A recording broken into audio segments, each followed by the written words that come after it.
Hello, everyone. I'm Captain Logan, and joining me tonight is Connor Nielsen. Hello. Time for another How We Felt About / Spoilercast, whatever you want to call it. Hey, Connor. It's the end of the DCEU. It's all done. This is gonna be. It's a monumentous occasion. This is gonna be the very last time that we discuss a DCEU movie right after it came out. It won't be the last time we discuss a DCEU movie, because I still have to do commentaries on all of them. Well, except for the Suicide Squad. I did that.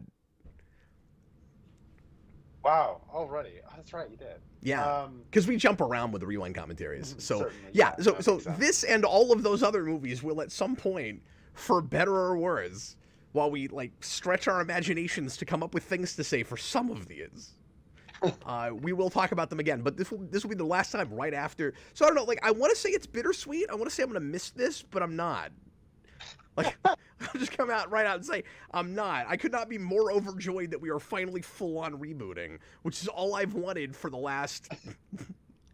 Honestly, I think I have to say, like, 7 or 8 years, with, like, the possible exception of Wonder Woman, for 5 minutes, and then that sequel came out. Well, see, I've been in the camp of, no, I think they could turn it around. I think they could turn it around. And then James Gunn and Peter Safran took over, and they talked about full-on reboot. I'm like, I'm open to that too. I'm really happy for Cap at the rebooting. And then this last year with these 4 movies, I'm like, oh my god, thank God they're rebooting. I was gonna say, how long were you in that camp? Because there weren't a lot of people like that filled in the registration to go to that camp. No, I don't know. Maybe it's because I just didn't really care, but when you had this many of these projects coming out in this close a proximity, the writing was so blatantly on the wall, I couldn't ignore it anymore. But yeah, no, you hashtag Cap was right. It was the right call. It was, yeah, absolutely. Certainly. And I want to say it was the right time, but it wasn't. It's too bad that couldn't have happened. I don't know. This isn't fair. I don't really mean this, but I wanted to say it's too bad Zaslav couldn't have come in and Zaslav waved all of this. But I mean, you know, people worked hard on these movies. I'm glad they came out, with the exception of Batgirl, and I still want to see that. Not because I think it'll be good, but just because, well, it's Keaton doing what I would imagine is probably closer to 89 Batman stuff than you got to do in Flash, and because I'm just a little bit curious about it. Yeah, I mean, they made it.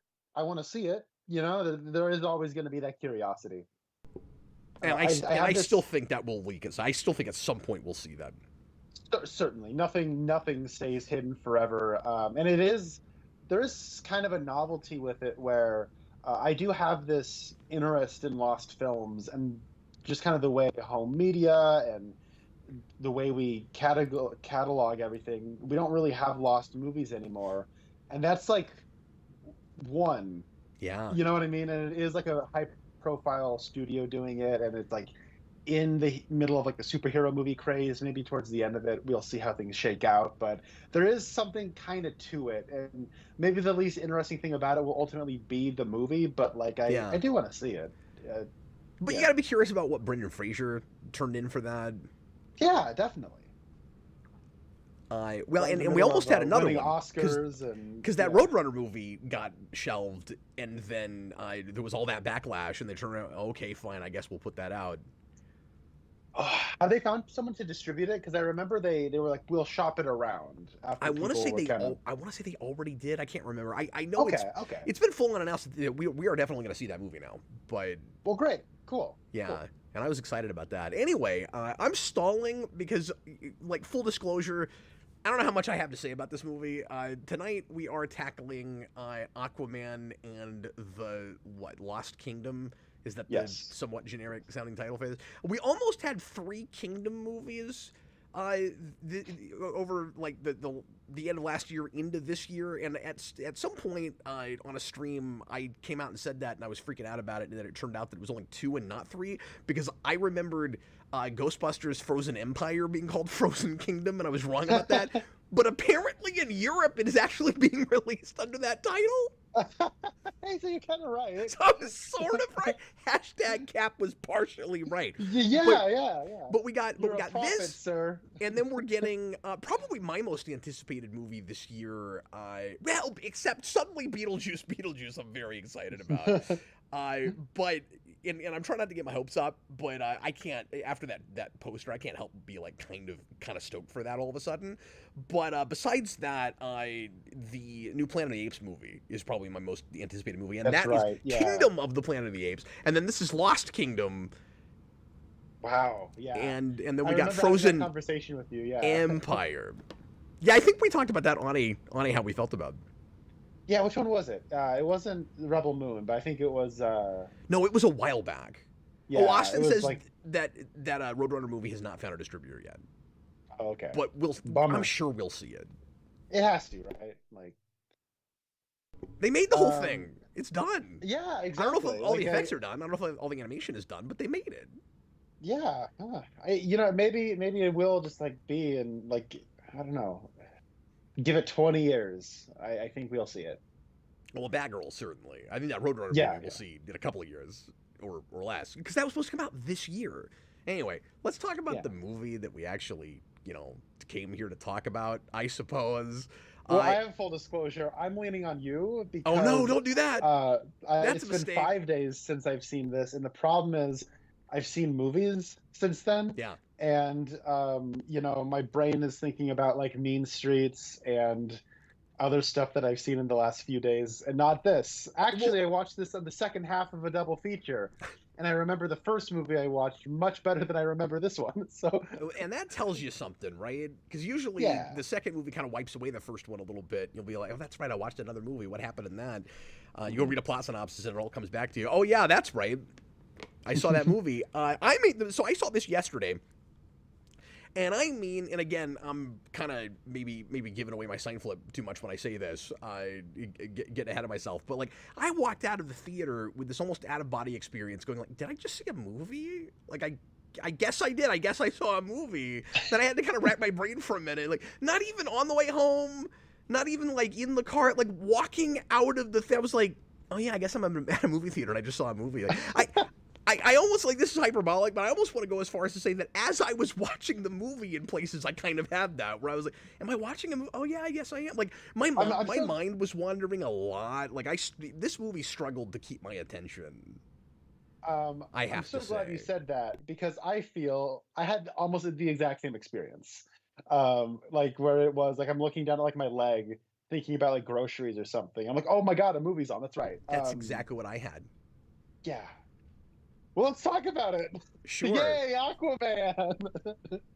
Well, I think obligatory is the word of the day, right? Like, this feels like a majorly obligatory sequel. This feels like an obligatory review. Like, if we'd made review streams based on how much we actually wanted to talk about a thing, we just wouldn't even bother with this. But we always do new superhero movies when they come out, and I should say, and this just kind of speaks to the whole situation around this thing. I kind of forgot about this movie. It's barely still in the theater. We should have done it a month ago.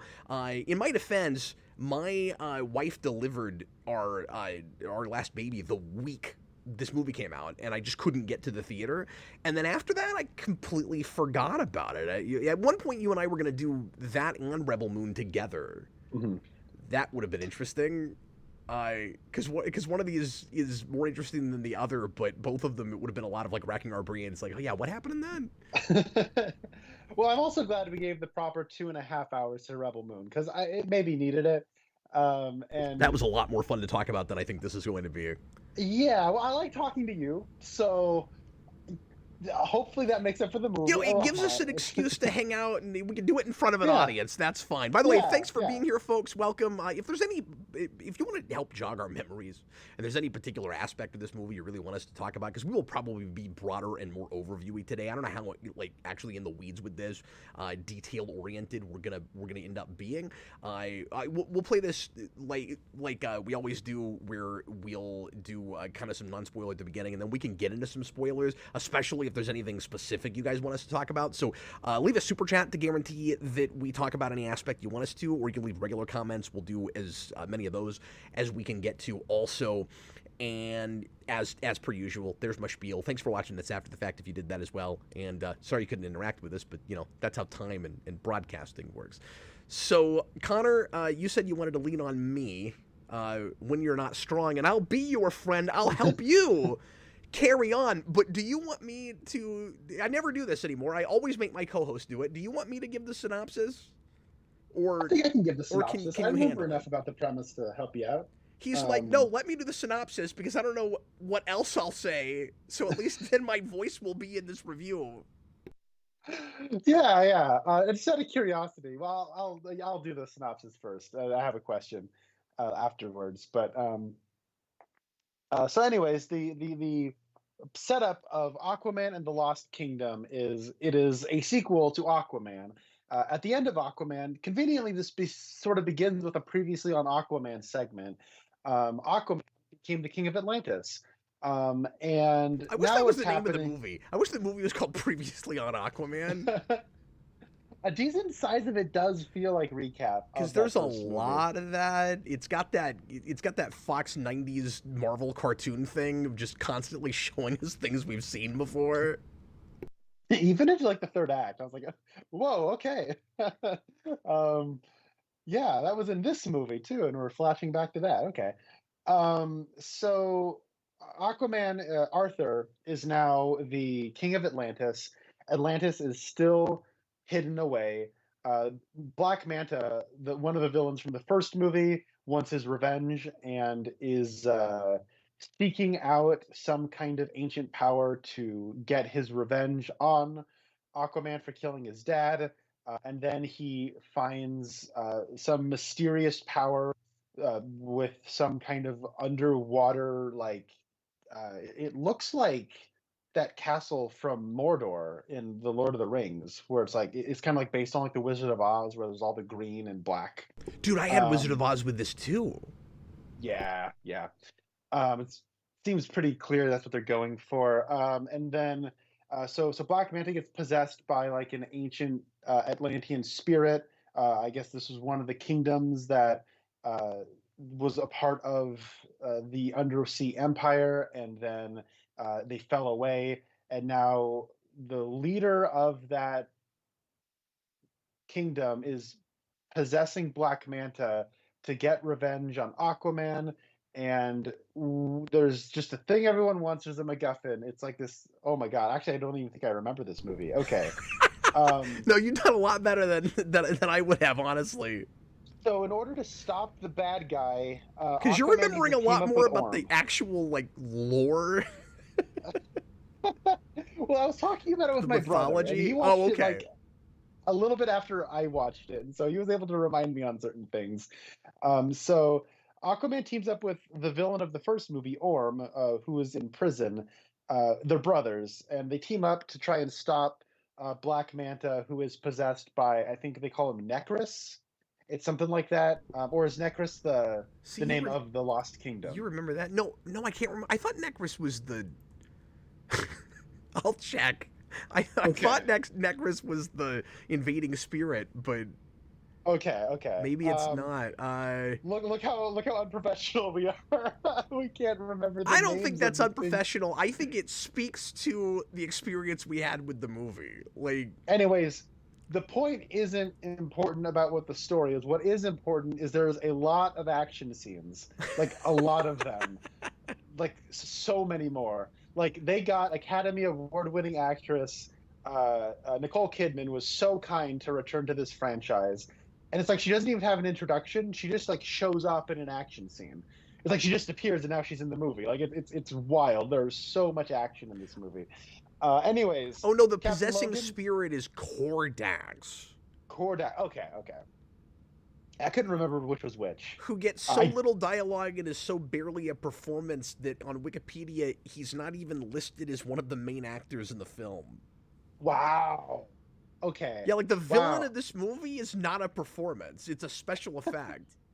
And also, is Black Manta again? Like the villain of the movie is Black Manta, playing the actual bad guy. Mm-hmm. Yeah, it's something. So this is great. I've done 80% of my talking for this episode. So, Kat, how did you feel about Aquaman and the Lost Kingdom? Can I add just one thing to your description? Yes. This movie is Ghostbusters 2. Oh my God, it is. It's Yes. Ghostbusters 2. There's like a baby that the bad guy is after, and it's a possessing spirit that most of the time is played by a character in the film that the spirit is possessing until you get to the very end, and then you actually see his like special effect form. It's Ghostbusters 2. Wow, that is what a good call. Yeah, and like there's the River of Slime. It's like this secret thing under the city, and then No, they don't have this that. one, it's but this one there's like a secret lost kingdom that they need to get to. Okay, right? Like, no, that's because I was trying to finagle when I was thinking about this earlier today. I was trying to kind of finagle in the River of Slime. the I River couldn't of quite Slime. get it. No, you're right. You do sort of have that. Wow, it's good this- call. Yes, I didn't even secret think thing about nobody that. knows about. Yeah, I had that through the whole movie. I kept going like, oh, we're just doing, and that's why I say obligatory sequel. This movie does precisely what I was worried an Aquaman sequel would probably have to do when I saw the first movie, and that is, and this is the other way I would describe it, Connor. It's the last 7 seasons of a CW superhero show.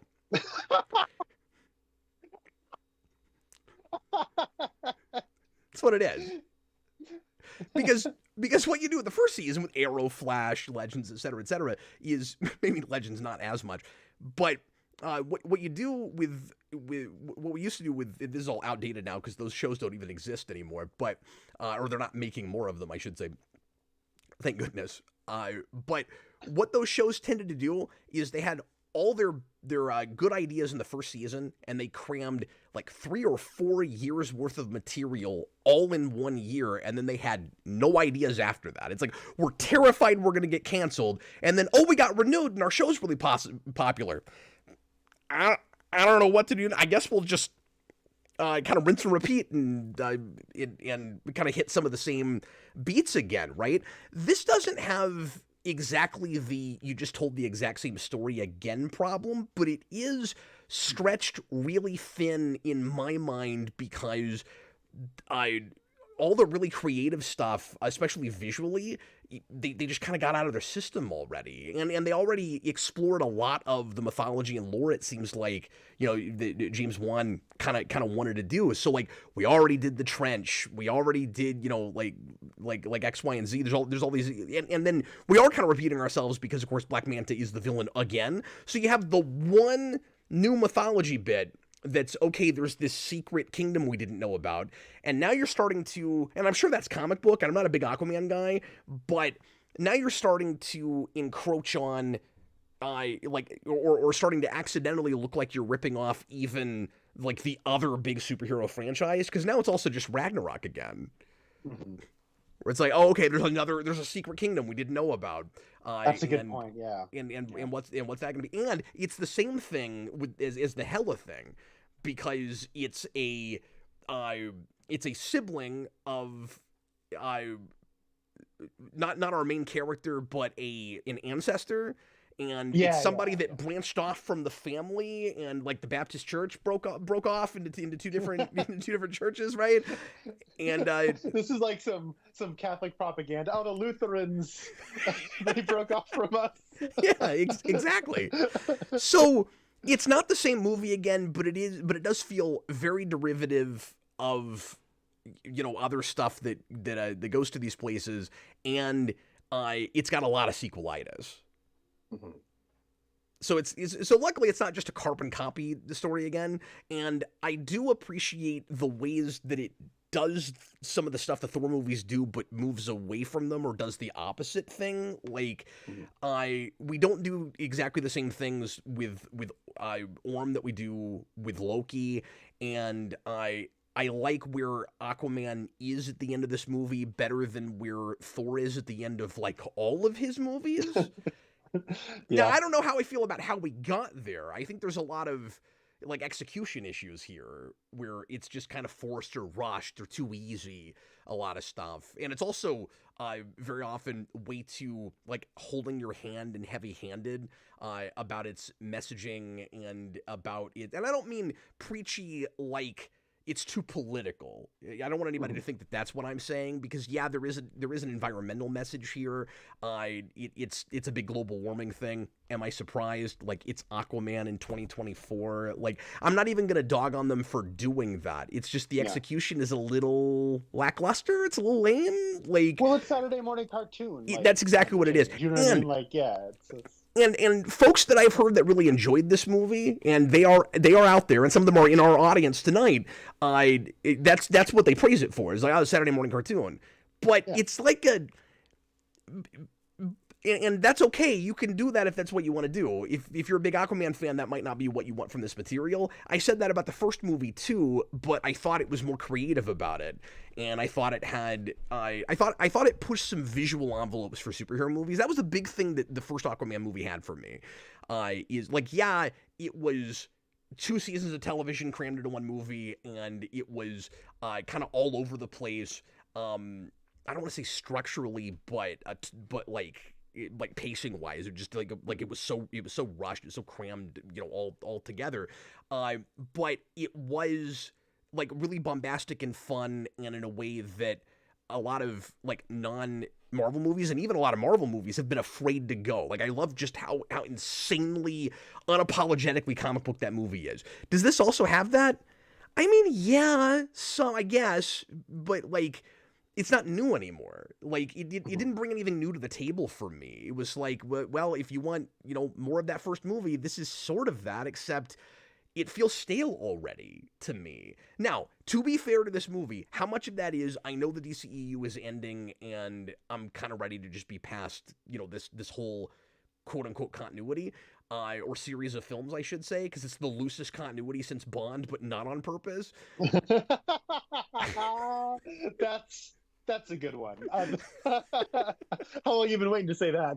That's good. I came up with that in the shower earlier today. That's so good. Like, that might be a little bit of it, but I always go into these things as open-minded as I can be, like, hoping that I'll have a good time. I don't want my time to be wasted, I mean, it is technically better than some other DCEU movies, but it just didn't hold my attention. Like I said, I was bored with a lot of it. Real quick, best thing, worst thing. I'm gonna say I'll start with worst thing, and that is, well, I'm sorry. Let me start with best thing, because that piggybacks off something I said a minute ago. Better. Best thing is some of the like sets and creature work and like mythology stuff, or at least like world building stuff. It's like, it wasn't as exciting as the first movie, and I think the special effects are incredibly inconsistent, like weirdly inconsistent. Aquaman gets a seahorse. That's cool. When we first see it, it's an embarrassing special effect. I couldn't even believe what I was looking at. Then he's on a we book in with it. He's on a seahorse again, minor spoilers, at the very end of the movie, and that looked fine. Super inconsistent. I couldn't even believe that. I was like, you couldn't make the seahorse. It was like the same shot. A lot of the times, yeah, they will make an asset and then like work from that model. That's like, you would expect much more consistency between the same asset, I didn't understand that. Yeah, that's wild. But again, minor spoilers.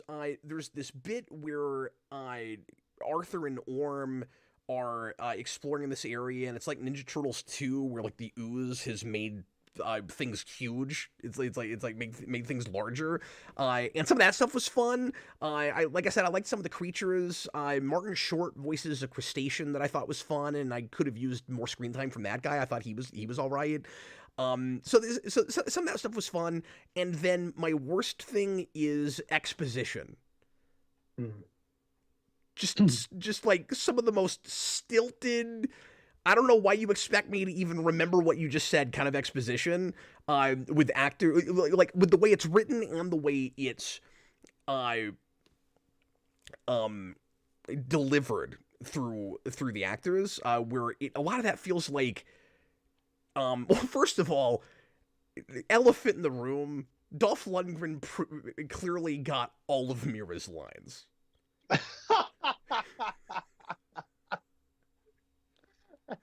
Right? At some point, she had a lot of exposition and things to say, and then they worried that nobody would see their movie because it's Amber Heard, and they went, we better do some. That's what it watches like anyway. We better do some reshoots where Dolph Lundgren has all of the exposition. And when you gotta lean on Dolph Lundgren to explain things, you're in trouble.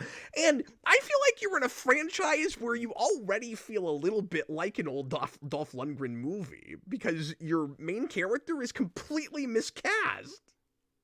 And then you put Dolph Lundgren in it. It's like they know it. That's crazy. But this was it was embarrassing every time Dolph Lundgren had like a long speech to explain something. And it just felt like all of the actors got their lines 6 seconds before they were reading them. I wasn't sure how seriously to take this, especially with like Dolph Lundgren, where like he'll say something. It's like, do they know what they're doing? Like, I can't. I kind of want to chuckle because like I feel like that's the joke, but like it's not clear to me. Like I don't know.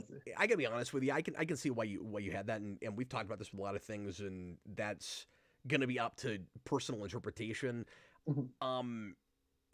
You can go silly. You can be self-aware about that stuff. I didn't see any of the self-awareness in it with this particular movie. It felt rushed. It felt like I was watching mostly reshoots in a lot of talking scenes. Yeah, I have one question for you. Yeah. I noticed that Jason is not here with us. So what did Jason say when you asked him if he wanted to see Aquaman? Clearly, if I let my children swear, he would have said hell no. Like I could just tell he didn't want to go, and he had something else he wanted to do in the afternoon, so I didn't pressure him or anything. I just went by myself. But yeah, he had no interest. Yeah. And he likes he had something better to do than Aquaman? Oh my god. But I was gonna say, I think it is technically better than some of the other movies from the last couple of years. Like, would I put it just in quality and coherence of story and consistency of a piece over something like Black Adam? Probably. Shazam 2, probably. It's more consistent with its own with the tone of its previous film than Shazam 2 was. Mm-hmm. Yeah, I think so. Like, would I rather watch it again over either? Probably Shazam 2. I probably would watch it over that. Yeah, it's actually kind of interesting because like the first Aquaman came out like a few months before the first Shazam movie, and now this is coming out several months after the second Shazam movie. So there is kind of like an interesting. Well, and that's because this movie's like a year and a half late. Oh, it's so late. It's crazy. It's wild. We've had a lot of New Mutants at this point. Have you noticed that? Yeah, I have. I'm so glad like you're like the New Mutants is like stayed in the lexicon in certain circles because man, that was like around forever. I remember when I heard that they were delaying it another year. I was like, you had all those teenagers that graduated high school and were probably halfway through college by the time their movie came out. Yeah, I remember. Didn't they like? They couldn't do reshoots because everyone was just too old. Yeah, that's exactly what happened. They were all too old. I think that's what we should call that phenomenon. I think every movie that is like 3 or 4 years late, or even like a couple years late coming out to the point where you couldn't reshoot because everybody looks too different, should be called a New Mutant. Yeah, that's what they are. That's good, and it's good because of that phrasing, like it's new. Right? Oh, it's a new mutant. Like it's yeah, it's perfect. It's a New Mutant. Yeah. Connor, sorry. So I'm a flip red. I mean, this movie's not like offensively bad or anything. It's just, I mean, besides a few pieces of dialogue here and there, there's a speech that Orm has right at the end where we're laying the moral of the story on so thick it's like they think there's only like 7-year-olds in the audience. I mean like you said, it is Saturday morning cartoon, but it's kind of embarrassing about that because it's like I don't know, move on. Like we get it. Anyway, but yeah, so no, I'm flipping red. I'm not feeling it. And I got off to the wrong foot on the wrong foot in the first place with this because I hated all the stuff at the very beginning with Aquaman and his kid. Could not deal with it. Wanted to leave the theater immediately when all of that started happening. Yeah. How does a kid that doesn't seem like he's even walking yet? This is a complete nitpick. How does a kid that is not talking, doesn't even look like he's walking yet, leave a giant fire truck in the middle of the floor so that Arthur can step on it? Like, why is everybody in that house tripping over the toys of this kid that's not old enough to play with them? Good call. It sounds like you're a parent and you would have had experience with that. That was driving me insane. I was like, that kid's not old enough to play with those toys. If they're all over the floor, it's because Mira or the grandfather put them there. Tamura Morrison's just like, oh, it's gonna be so funny. I'm gonna put this right here. Yeah, and then Aquaman's gonna break the kid's toy. I felt bad for the kid until I realized there's no way that kid has ever played with that toy. Oh yeah, good point. Yeah. Clean up your lighthouse. It sounds like I had an extremely similar experience to the one you had. I didn't hate this. Maybe it was because I was primed with low expectations, and I had heard a lot of the bad reviews going in. I had a whole month to kind of not go and see it. But yeah, I don't know, like I didn't hate it. I didn't think it was like the worst. I just kind of thought it was just bad. And a lot of it, you're right. I have that same thing where it is like it, I was trying to like kind of like interview myself about the first movie, which I haven't seen since it was in theaters. But I'm like kind of just looking at the movie and I'm like, why? Like I remember watching it. Like, have I changed, or has the movie changed, or maybe both has changed? I had it's that like, with Shazam too, where it was like I used to really like this movie. Have I changed? Like, what happened? Right. Because like I maybe talked about it a few times with you. Maybe I've talked about it on the channel, but during like lockdown in 2020, like I really felt like I changed as a viewer. And man, oh man, is Aquaman a pre-COVID movie if ever there was one? Like you could just release that and get $1 billion. Like it's nuts. And that was what was kind of fun to me about the first one, is that like it was crazy, and it was like I remember that came out the same around the same time as the first Venom, and a lot of people talking about the first Venom were saying things like it's absolutely crazy and bonkers, and I did not get that at all with the first Venom. But when I watched the first Aquaman, I was like, this is that experience for me. Where and like you, like I was so impressed by how unafraid it was to be like a comic book. Maybe not a very good comic book, but like it's so comic booky, and it did feel like the mission with that first Aquaman movie was clear. It did feel like James Wan was excited to be there. Yeah. To like, I just want to put in as much comic book stuff in this movie as possible. It doesn't matter if it's too much comic book stuff. Like, how much can I put in there? It was like Amazing Spider-Man 2 if they had started with that tone. You're right. Yeah.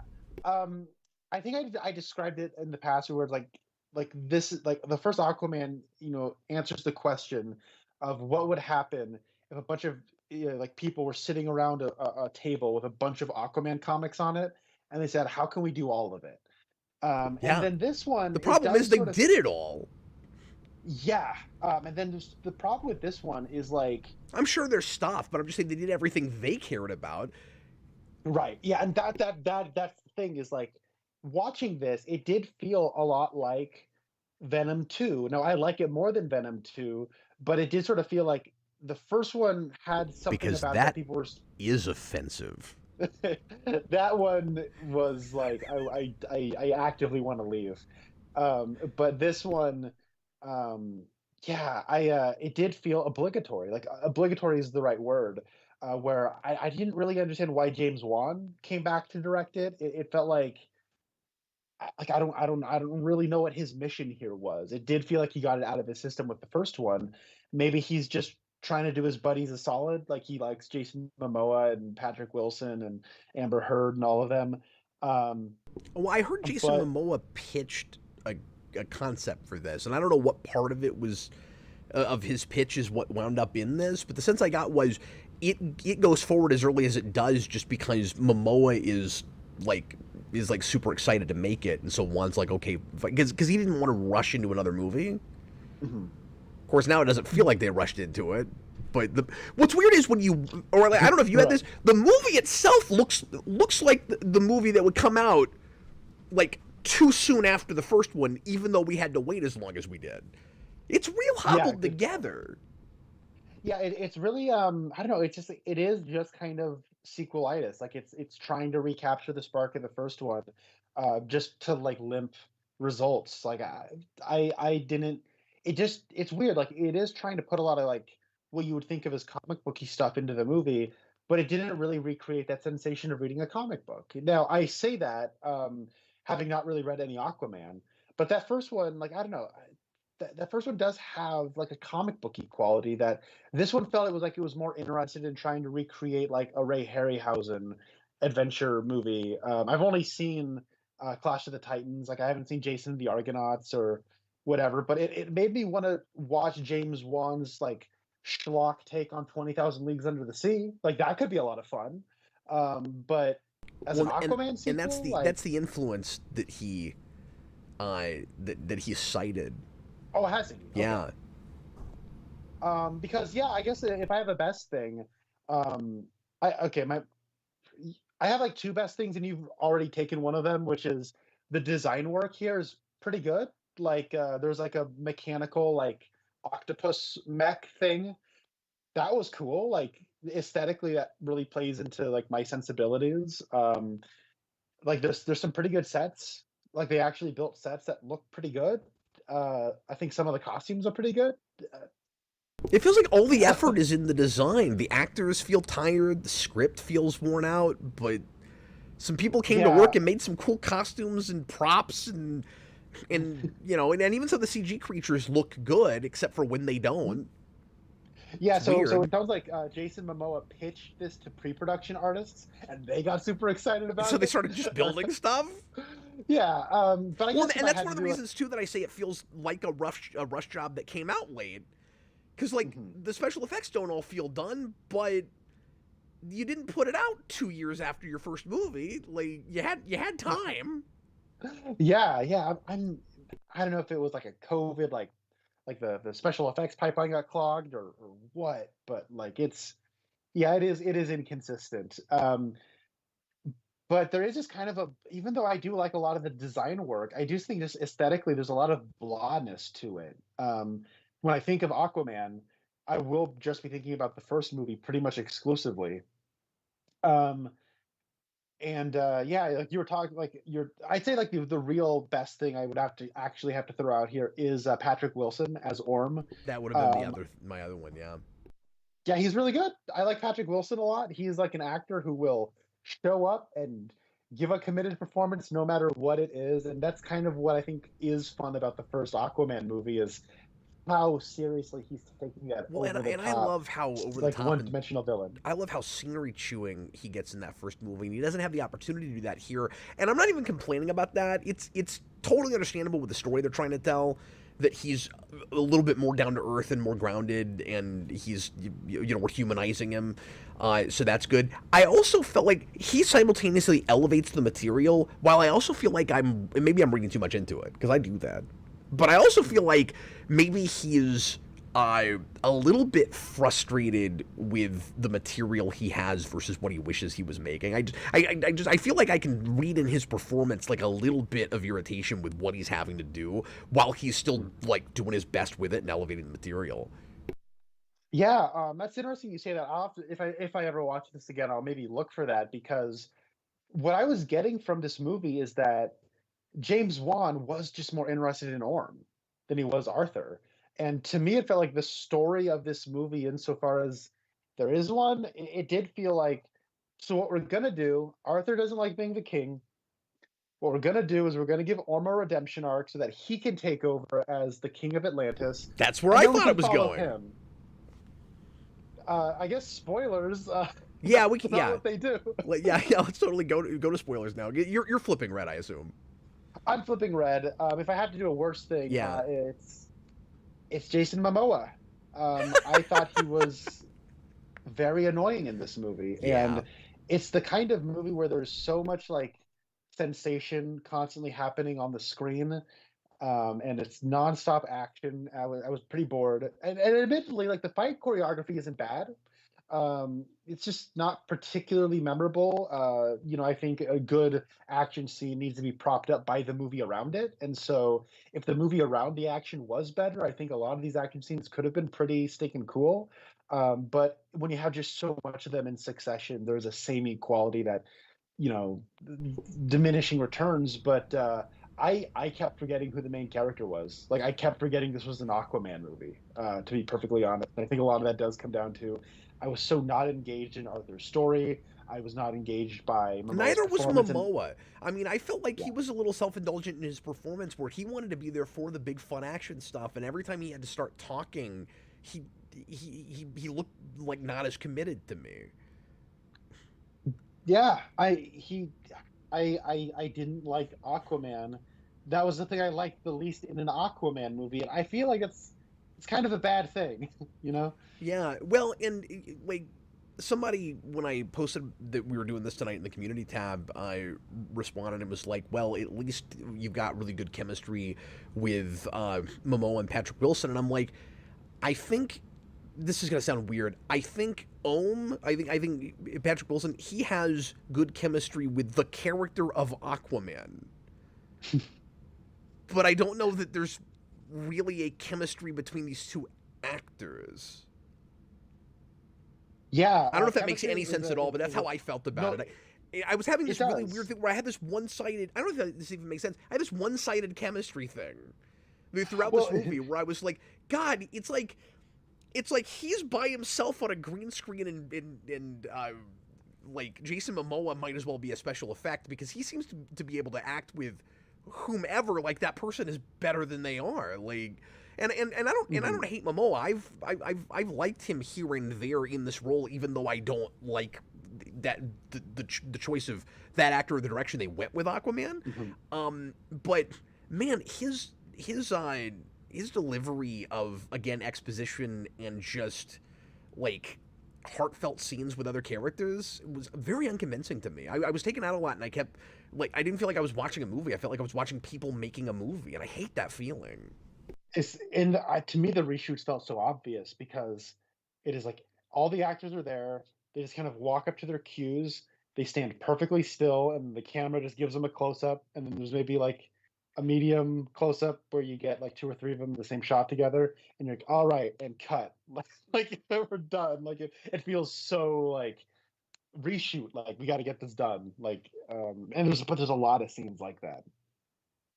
But no, but to your point though, like yeah, like it does make sense to me what you're saying about Patrick Wilson because like he's a great actor. He's like a stage like thespian. Like he's like Hugh Jackman apparently, where he is like he's used to like he comes from like musical theater like on the stage and but yeah, chemistry is a two-way street, and so Yeah, it would make sense that like he's putting the kind of commitment to his performance and he's the skilled enough actor to where he's finding it in his character, his way to that other character. But yeah, Momoa does feel like it does. It's weird because it does feel like Patrick Wilson is on a set with Jason Momoa, but it doesn't feel like Jason Momoa is on a set with that's Patrick how I Wilson. felt about it. Also, side note, he was crazy ripped in this movie. Yes, that was shocking. Like, Patrick Wilson like worked his ass off. yeah, like his pecs are huge. So I'm gonna ask the crazy question, which is, in another universe, could Patrick Wilson have played a more traditional Aquaman? I Yes, think he could have. yes, I don't think yeah, that's bad. I don't think that's bad casting. I think he could have been Aquaman. yeah. It wouldn't have been if you would have like said name an actor. I wouldn't have come up with Patrick Wilson probably in 50 guesses, but that would have actually been really good casting. It would have been outside the box, unusual, but he's the kind of actor I think you would get because of how committed he usually is, And he no would have matter how had some silly the credibility. material. He would have had some credibility with superhero movie fans because of Watchmen, and he's worked for this studio before, which I imagine is probably partly how he got this role. Yeah, and I mean he is like really good friends with Zack Snyder, so like he has his foot in the door there. Oh, that's weird. Yeah, Yeah. Snyder. I wish Snyder had fought to cast him and done a more traditional Aquaman. Obviously, what Snyder wanted to do with it was a totally different thing, but I don't know that his going to Momoa. We'll get back to the movie in a second, but the actual movie. But his going to Momoa, I don't know if that was he's like reinvented Aquaman in his mind, and he wants this like kick-ass dude, bro, gets drunk on the weekends version, or if it was I really like this actor and I'm gonna like force him in a role somewhere. Who could he be? I guess Aquaman. We'll just reinvent him so that Jason Momoa can play it. I suspect it's that second thing. And, I think it is partially that, but also like making Aquaman sort of like a Pacific Island descent. To me, that's an inspired like take on a reinvention. Because like if you're like Zack Snyder and you're trying to make like the Justice League sort of like this pantheon of gods where it's like they are Earth's protectors, getting like a Greek Diana, like that makes sense. And getting like maybe someone from the Pacific Islands to do Aquaman, like That's fair. it does sort of make it feel like they're representative of like Earth. But he still Because could like have. the Justice League very very America centric, right? So Yeah, that's he why still could have been JLA. that way and not had the Dubro thing. No, certainly, yeah.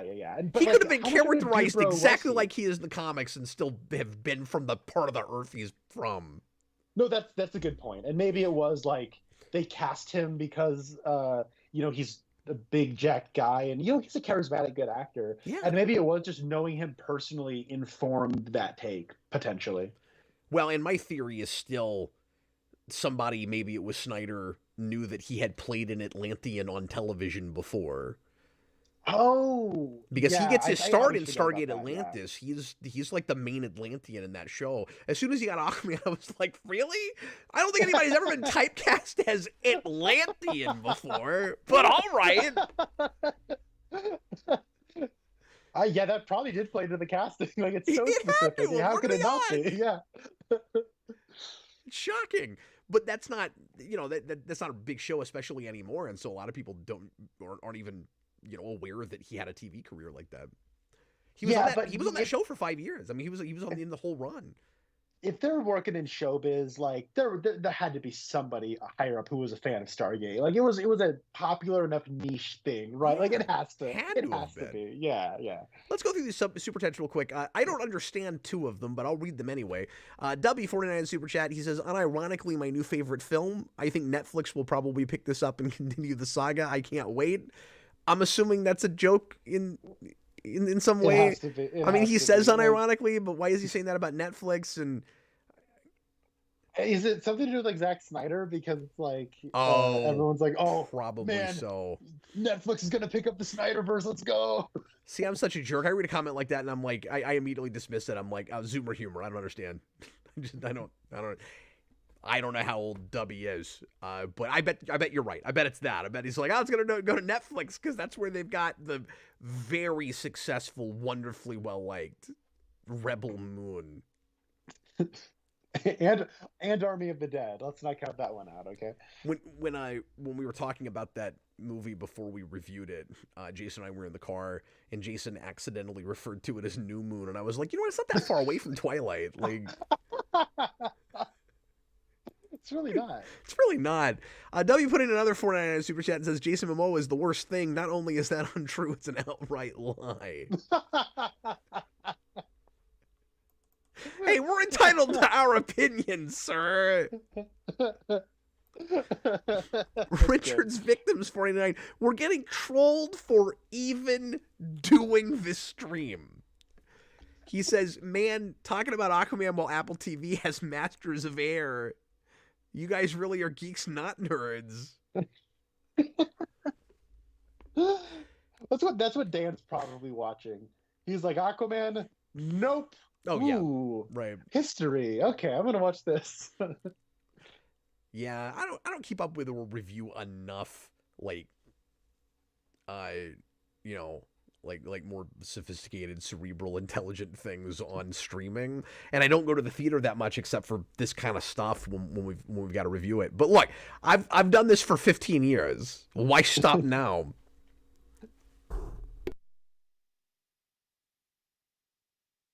And to be fair, I'm also not watching sophisticated stuff on streaming, so No, every now and again I think like we should get back to doing like weekly how we felt about it again, and find and not always go to the theater, like find cool stuff on streaming that people are talking about, because in some ways I like things have gotten worse, and or I should say like too many things that I'll go to the theater to see end up being bad, and so I just don't want to have to do that to myself every week. But then there's also this like kind of pseudo renaissance thing where you've got all these great things that nobody's talking about, and so like everything's so splintered up. It's like, what do you focus on? Because I had this conversation with you the other day. I reviewed The Outfit and nobody cared. Now that's like a near masterpiece. Like there's a lot of stuff I'd love to talk about that, or I'd love to watch and talk about that like nobody's going to care about, and I've got kind of limited time to watch it, and also I've got a lot of small children, so the time I can watch like hard R, super violent, super vulgar stuff is also very limited. yeah. And I mean, there is a thing where like if you go to the movies and you watch like two or three things in a row that you're just not really liking, it just sours you to the whole experience, you know? When I always worry And that it lowers my standards, mm, yeah, I mean, where I like for start me, being like more I would okay have like with maybe stupid stuff that I never would have accepted before. Like if I see too many movies like this in a row that go, let's hold the audience's hand so hard that we're going to show you a scene from last movie and then have that actor 10 seconds later repeat verbatim the line you just saw. yeah, If I saw that enough times, would I just start to accept it? Would I just start to go, I guess that's how we make movies now. I guess that's the yeah, modern convention. Like, right, right. Yeah, I don't know, because it's like for me, I know it was like there were. I used to go to the movie theater a lot more, but I remember, I'd have two or three experiences where it wasn't necessarily the movie, but it was audience members that would just like really irritate me. Where I was like, I just don't want to do this anymore. Like, is this just what audience members are like now? And so, dude, luckily, like I I'm didn't not really have. kidding. I'm not kidding. We saw this movie 6 weeks after it released, right? Mhm. And there was I don't want to say there was a huge crowd, but there were more people in that theater than I expected. Really. And there were people that clapped at the end of the movie. And I don't think I've ever had this happen. Same showing. People clapped at the end. The dude 2 seats to my left was sleeping and snoring. A rainbow of responses. A bit of a split decision, yeah. Yeah. Well, you had talked about Zoomer humor a minute ago, so I know this is going to kind of concern your least favorite subject, which is By the way, modern that slang. wasn't fair, because if that joke was about something on Netflix, that's a pretty good joke. Well, I'm about to make a joke involving Zoomer humor, so apologies. But my brother went to go see this movie after I did, and you know how like they print the name of the movie on the ticket, and then if it's a longer title, it just gets cut off at the end of the ticket. Oh boy, I can't wait to hear where this is going. His said Aquaman and the L. And he's like, that was very accurate. Like, that's Lahu, sir. That's fantastic. Richard Wait, Victims. say that again. Oh, say what again? You said that was Fantastic Four. And Oh. Richard's Victims put in another $4.99 super chat. Thanks for the support, man. Appreciate it. He says, to be fair, the reason I'm watching Masters of Air is because I like the song Jailhouse Rock. He it's not because I'm super sophisticated and I'm discerning in my choices. I just like that song. Oh hey, speaking of super chats, Dubby, I just wanted to mention because it just cracks me up the way YouTube does this now, where YouTube is telling me to celebrate Dubby's 10th super on a live stream. So we will celebrate that with the gong. Thank you very much, Dubby.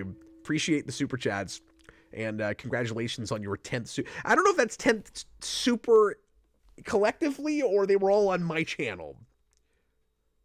Yeah, I think it would have to be your channel, right? Because I would think, but it just said like celebrate his 10th super. just super. Yeah, that's Weird. what it says. His 10th super. So it Did could we have do, been like, a super collectively. sticker or something. It's Yeah. also I don't know. That's a good question. yeah. I mean, it's also possible that we're the only channel he leaves super chats on. Like, are you like who knows? That's true. It'd be weird if it's like you've never seen this name before, and it's like, congratulations, this is like the 100th super that they've left. Like, oh, cool. Welcome to the show.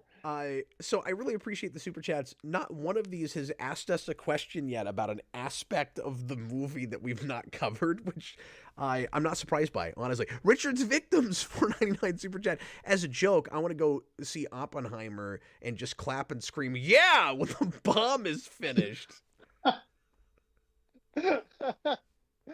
Oppenheimer's having an existential crisis, and you're like, "Yeah, my man!"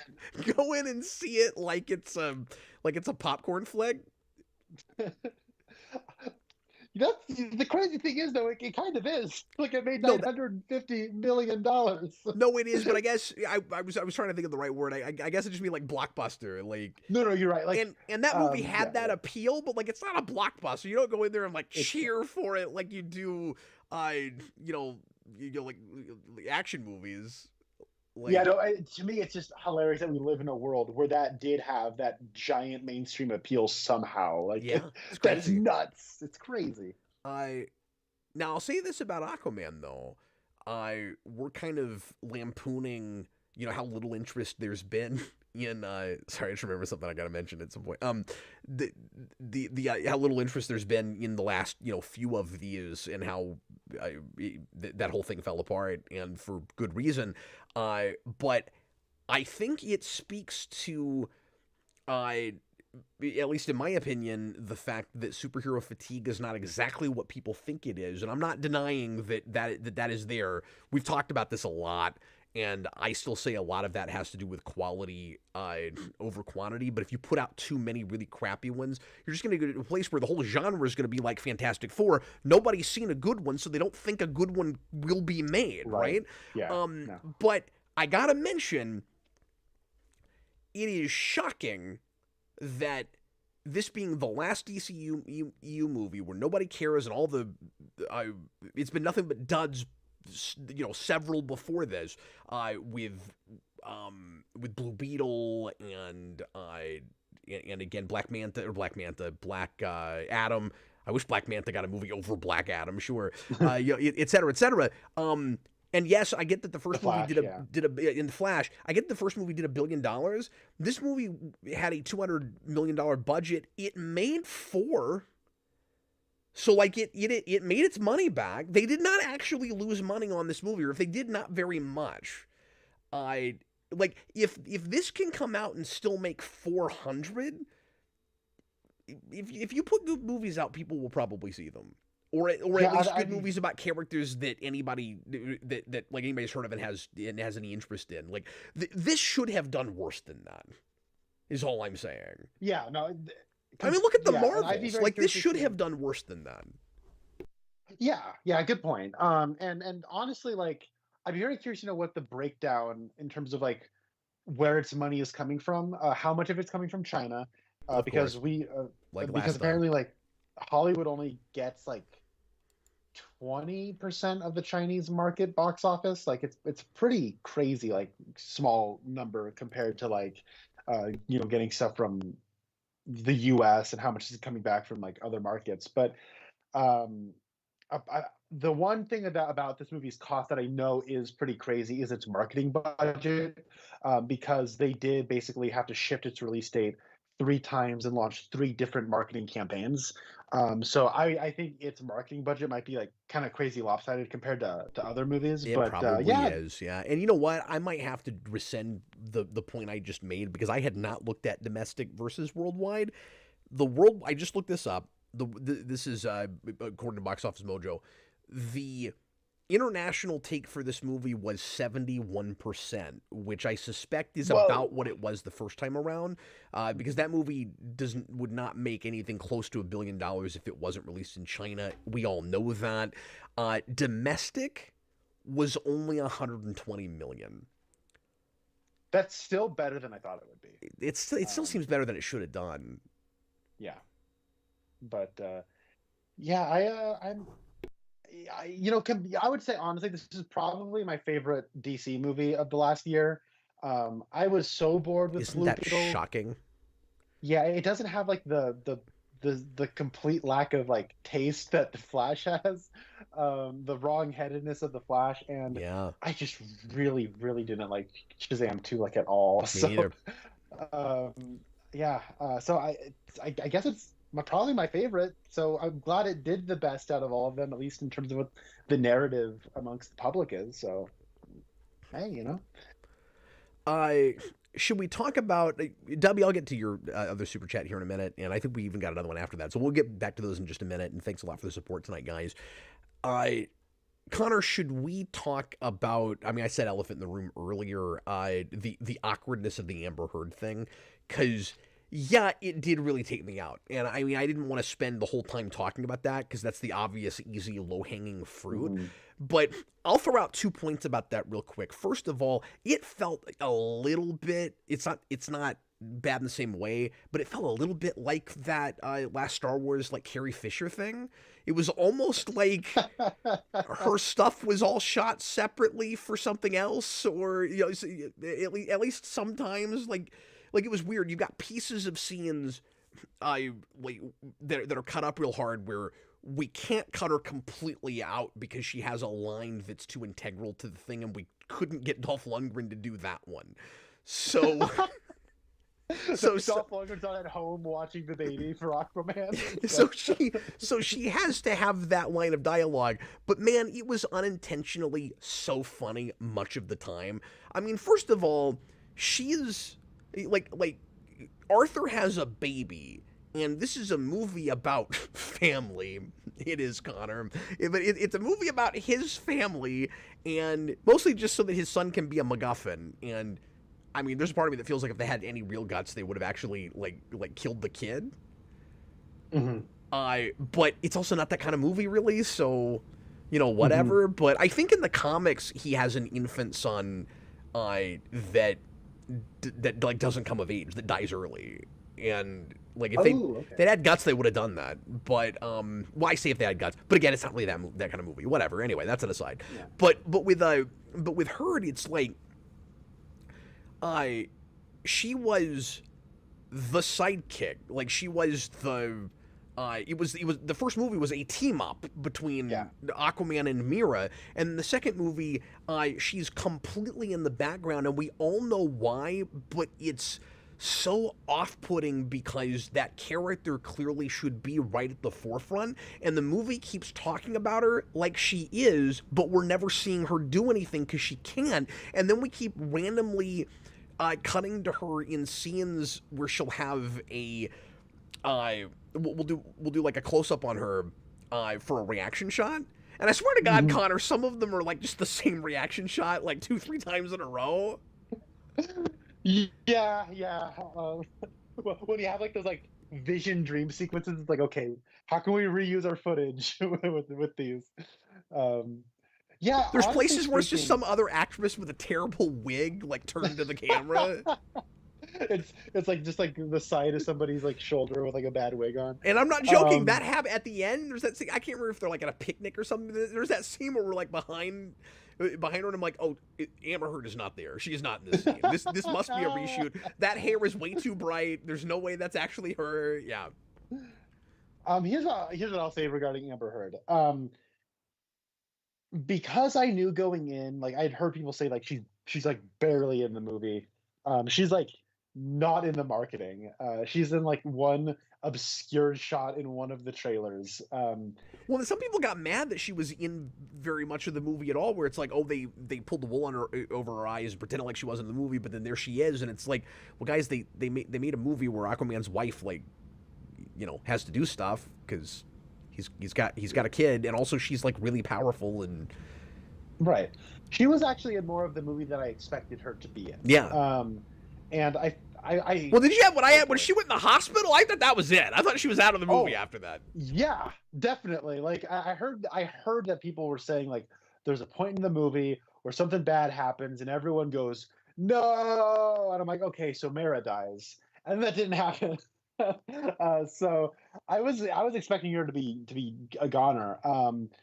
But I think it's because yeah, she was too integral to a couple of little plot things later, and they didn't know how to, they didn't want to spend the money to reshoot too much of that stuff. I mean, that's the only that's reason they didn't fine. kill her there, because they could have killed her there. Yeah, and I feel like there is some level of credibility to being like, well, regardless of who's playing this character, like it is a character from the first movie. Like it only makes sense to at least, even if she's not going to have as big of a role as she did in the first one, at least having her around, like that's credible to me. I Like just I wish the I, I timing get had that. been such where they could have recast her. Yeah, that could have been Because I like that good character too. fine in the first movie, and I didn't have the baggage with, like, Amber Heard is terrible, and she did, Mhm. like awful things to Johnny Depp's credibility and all that stuff when I went into Aquaman. So I didn't know that she, that people hated her and didn't think she was a good actress and all of that. And I thought her performance was fine. And it was sort of like the Katie Holmes thing with Batman Begins, where I was like, I don't know why everybody hates this actress. The difference is I still don't get why everybody hates Katie Holmes, and I came into this and now I know who Amber Heard is, but I swear to God, in the first movie, she's giving a performance. And in this movie, she's making all the faces she did on the witness stand during the trial. It was really distressing. There's all these places where she looks like she's been sent to the principal's office. Yeah, I want to say if I were to like, I want to say like if I had walked into this movie without knowing um who Amber Heard was, I would have been surprised that Mira had a much more reduced role, but I wouldn't have struck me as there was like behind the scenes shenanigans going on. Now I say that, Ooh, I feel but like my it would have for expectation, me. I feel like I would have been but like, my why do we not give her any expectations dialogue in were these scenes? And why is Dolph Lundgren talking? well, now that you're pointing all that out, like I feel like if I were to have that position of I don't get what everyone's talking about, and I were to go see it again, I'd be like, oh, now I see it. Like because the expectation, was like set one way. But yeah, Oh I don't yeah, know. Like sure, that's fair. yeah, but Did Mara's you so not like think such a though? non-entity in this. So good But on you if you're Warner Brothers and you need to get her out of the movie. They did as much of it as they could. but with as little as she's actually there, did you not find her kind of awful? In what ways? I don't know. Like every time she says something, she sounds really whiny for no. Like she sounds like she wants to cry because she knows her career is over. Like Oh, I see. I don't feel like there's an actress playing a role. I feel like there's this woman that's been sent to the principal's office and is upset. Like Oh, I feel like that's happening on that set, and I don't know if I'm right about that. interesting. Yeah. But it Well, because really like watches like she knows she'll never work again. Like and I'm like you might say, well, Cap, you're just reading into that because you know that stuff. But I'm telling you, like there's this thing in her eyes that she did not have in that first movie. Like she's giving a different performance, and I don't think it's a performance. And to be fair, like I wasn't really paying much attention to her performance. So I wasn't really looking for it, but It kept taking me out though. fair enough, man. I'm gonna say when I never watch this again, but I'll probably watch it again for some reason. I'll probably notice all of the stuff that you're talking about, and so I reserve the right to change my mind on this one It because would be a you're way to probably be. right. Yeah, It would be a way for you to be more entertained. certainly. Oh yeah, I was honestly more surprised by like to me if you had to like put a gun to my head and say, okay, someone from the first movie has a reduced role or like or whatever because of something that happened behind the scenes, my guess would have been Nicole Kidman because like she's in like two scenes. Yeah. I'm like, oh, I would have expected Aquaman's mom, coming back into the world to have a little bit more to do than like an obligatory scene where she says she wants her kids to get along and like she just kind of shows up in an action scene and that's really it. Maybe she's in like a few other pickup shots, but that was weird. Like you got Nicole Kidman for this role and She's barely in the movie. Yeah, she doesn't get anything to do. It's also severely missing Defoe. Yes, yeah. Like his his lack of presence has felt real hard. I think like there's just nothing here to replace. And Orm, I think, kind of replaces him just because he's the other ally in this now. Mhm. And so like Patrick Wilson steps up, but I still found myself missing him. And honestly, if you want to get some guy to show up and give you exposition, I love you, Dolph, but you ain't no Willem.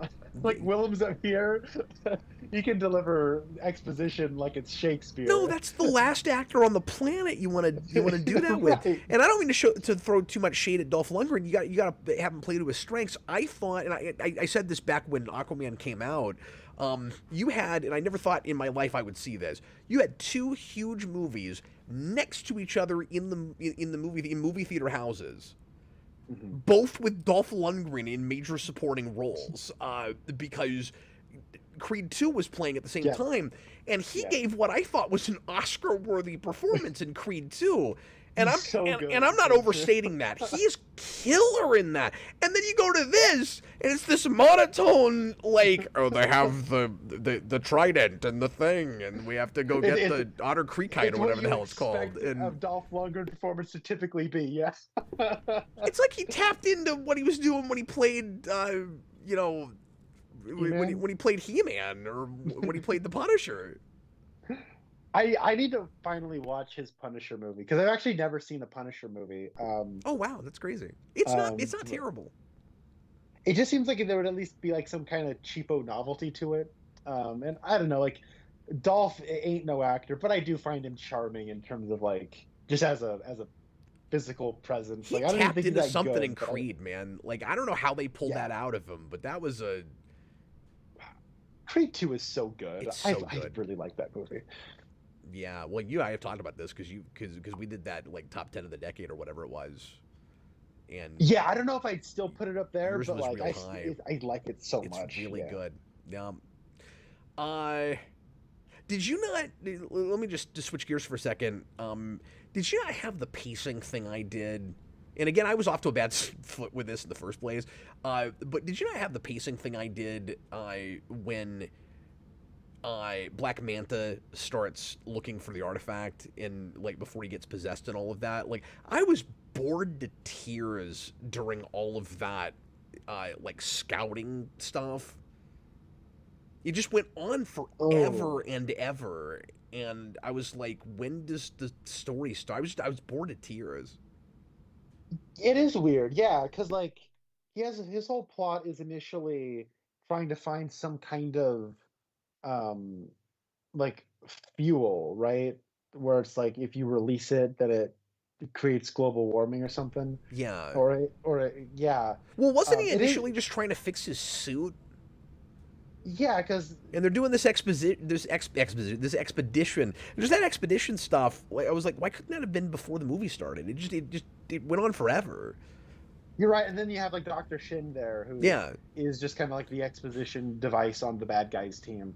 Oh Yeah, my God, I it's forgot all somebody about for us this, to kind of root for on that side.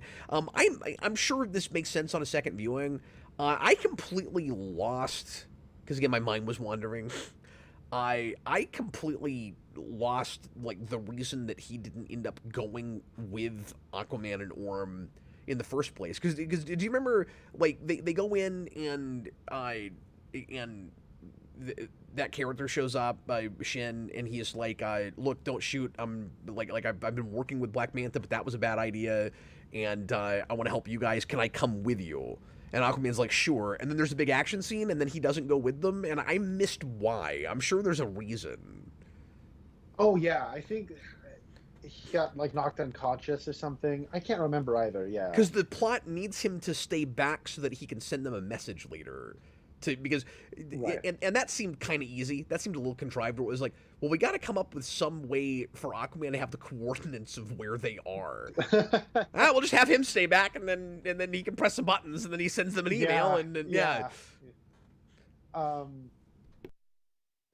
I will say that the movie got one very good hearty belly laugh out of me, and that's where like Black Manta and Shin are like going underground into where it's all icy, and that's where like Black Manta gets the trident, and they're saying something along the lines of like, oh, this was all frozen solid, but because of global warming, it isn't.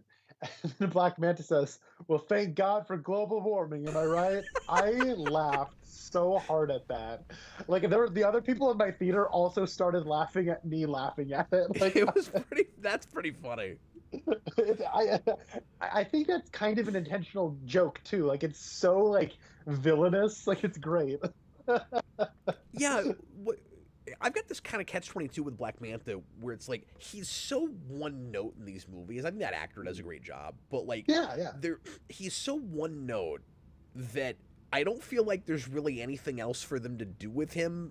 But they sort of set him up at the end of that last movie to be the big villain for this, even though he's enough of a presence in the first movie. It doesn't feel like he needs to be the bad guy again.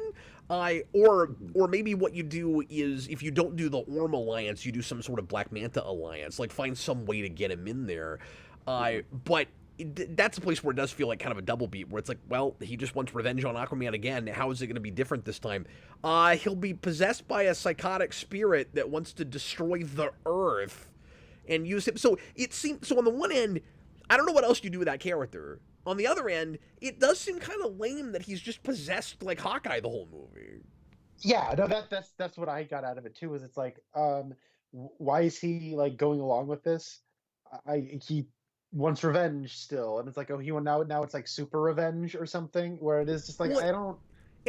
And I was confused until the end when the entity just starts talking through him, because I couldn't tell if that was happening before. So I was like, is it like the Venom symbiote, where they have sort of teamed up for a mutual cause and he's just more extreme now? Or is it this entity like found it easier to possess a guy that wants revenge on Aquaman, and so he's like full on possessing? Because at the end, it does seem like he's speaking through him and he's full on possessing him.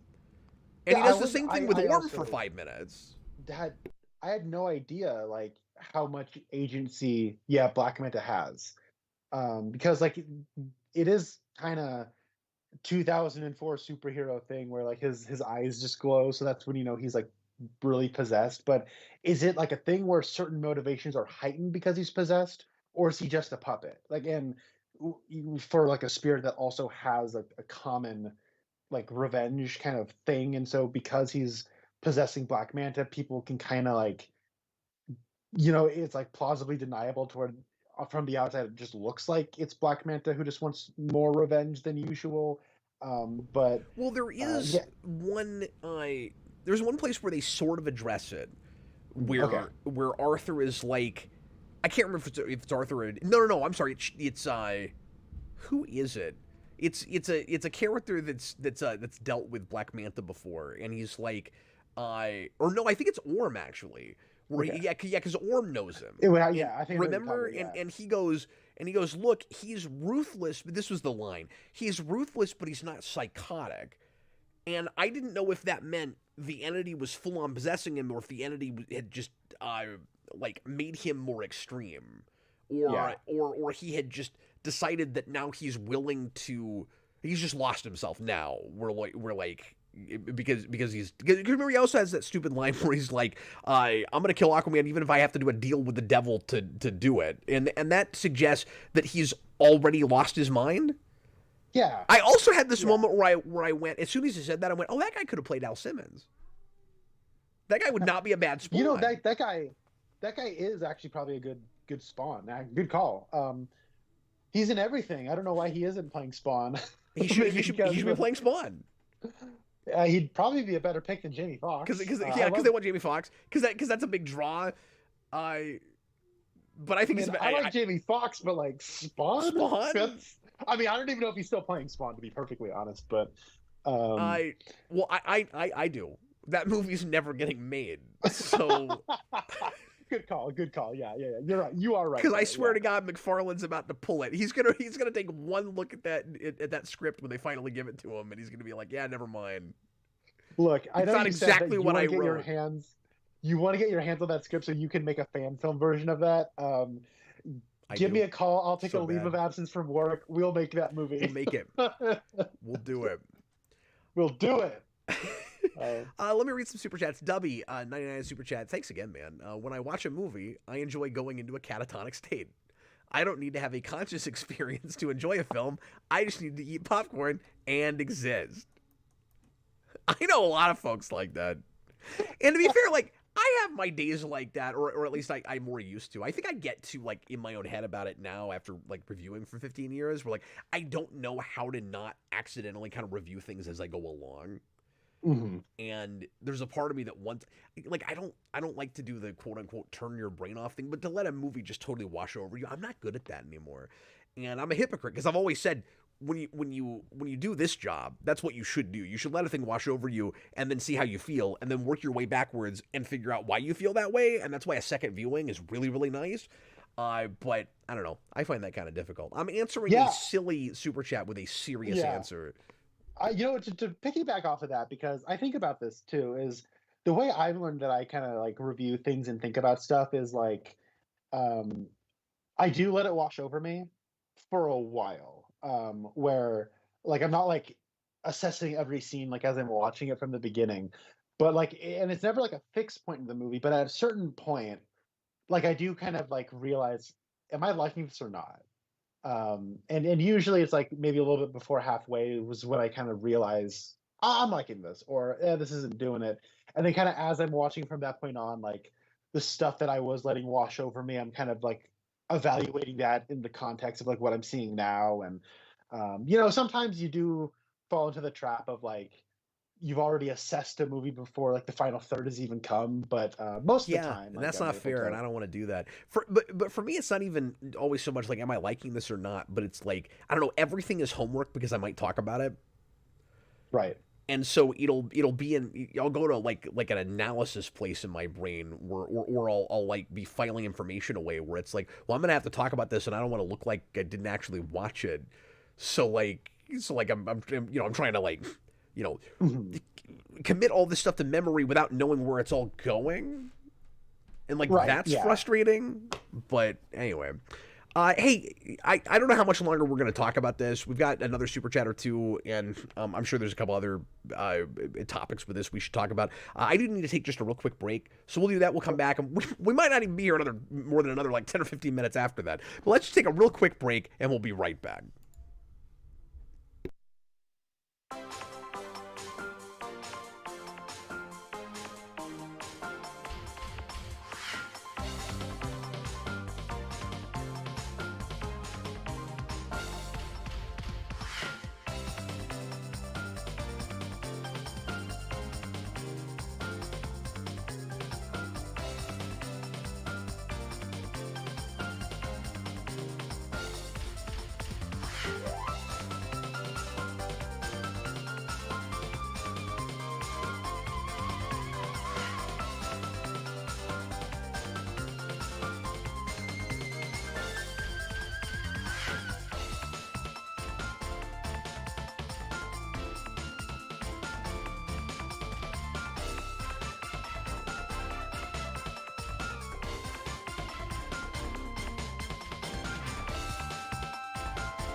back. I'm back, folks. Hopefully Connor will be back with us here in just a moment. We're going to finish our discussion of Aquaman 2. And I've got one more big point I want to make about this when Connor gets back. Let me read Richard Victim's 49 super chat here. I kind of want to save that for Connor, actually, because he is still talking about his Oppenheimer joke. Maybe I should have waited a little bit longer, but I thought Connor might pop right back up here. Anyway, this has been a real fun discussion, though. We've gotten a lot more mileage out of it than I thought we would, because I honestly came into this a little bit concerned, like, that I wouldn't have hardly anything to say about it, because, like I said, my mind wandered quite a bit, and it didn't hold my attention real well. But anyway, let's see what folks are saying in the comments here.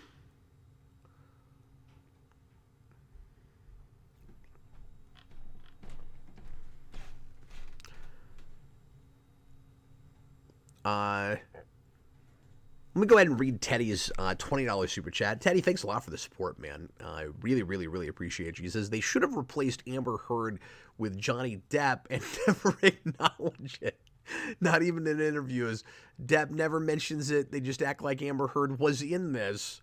That would be the funniest joke in Hollywood history. Yeah, and like, I know that's absurd, but I think a lot of people would just accept that and be fine with it. Of course, like, it's Warner Brothers, and there's no way he would come back and work for them again. No, I'm sorry. He worked for... What am I talking about? The Pirates movies were Disney movies. I don't know what I'm talking about. Anyway. No, I know why I said that, because of Harry Potter. Yeah. No, I guess he's kind of burned bridges, or they've burned bridges with him, with both of those big companies. I was like, why was I thinking about Warner Brothers with him? That's why. Thomas Loshi never had a career, to be honest. Yeah, I mean, like, not a big one.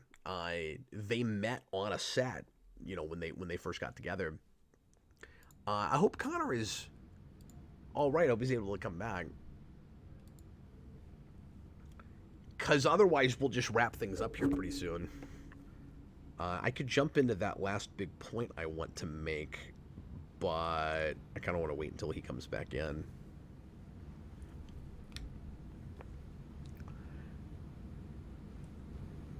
Yeah, I don't want to say too much more until Connor makes it back. Maybe I should go on another break.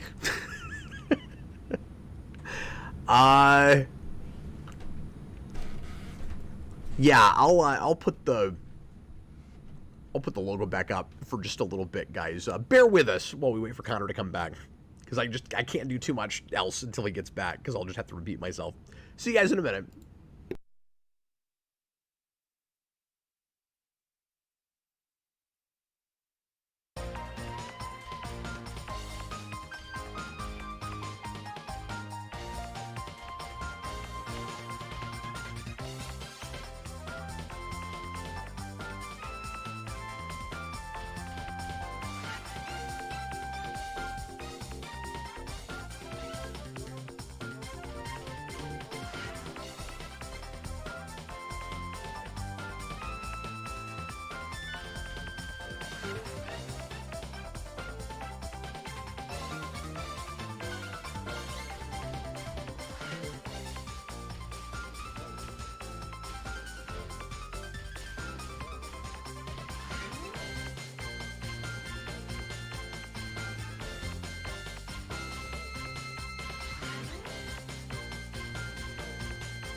Okay, well, at this point, I am kind of wondering if Connor is gonna come back.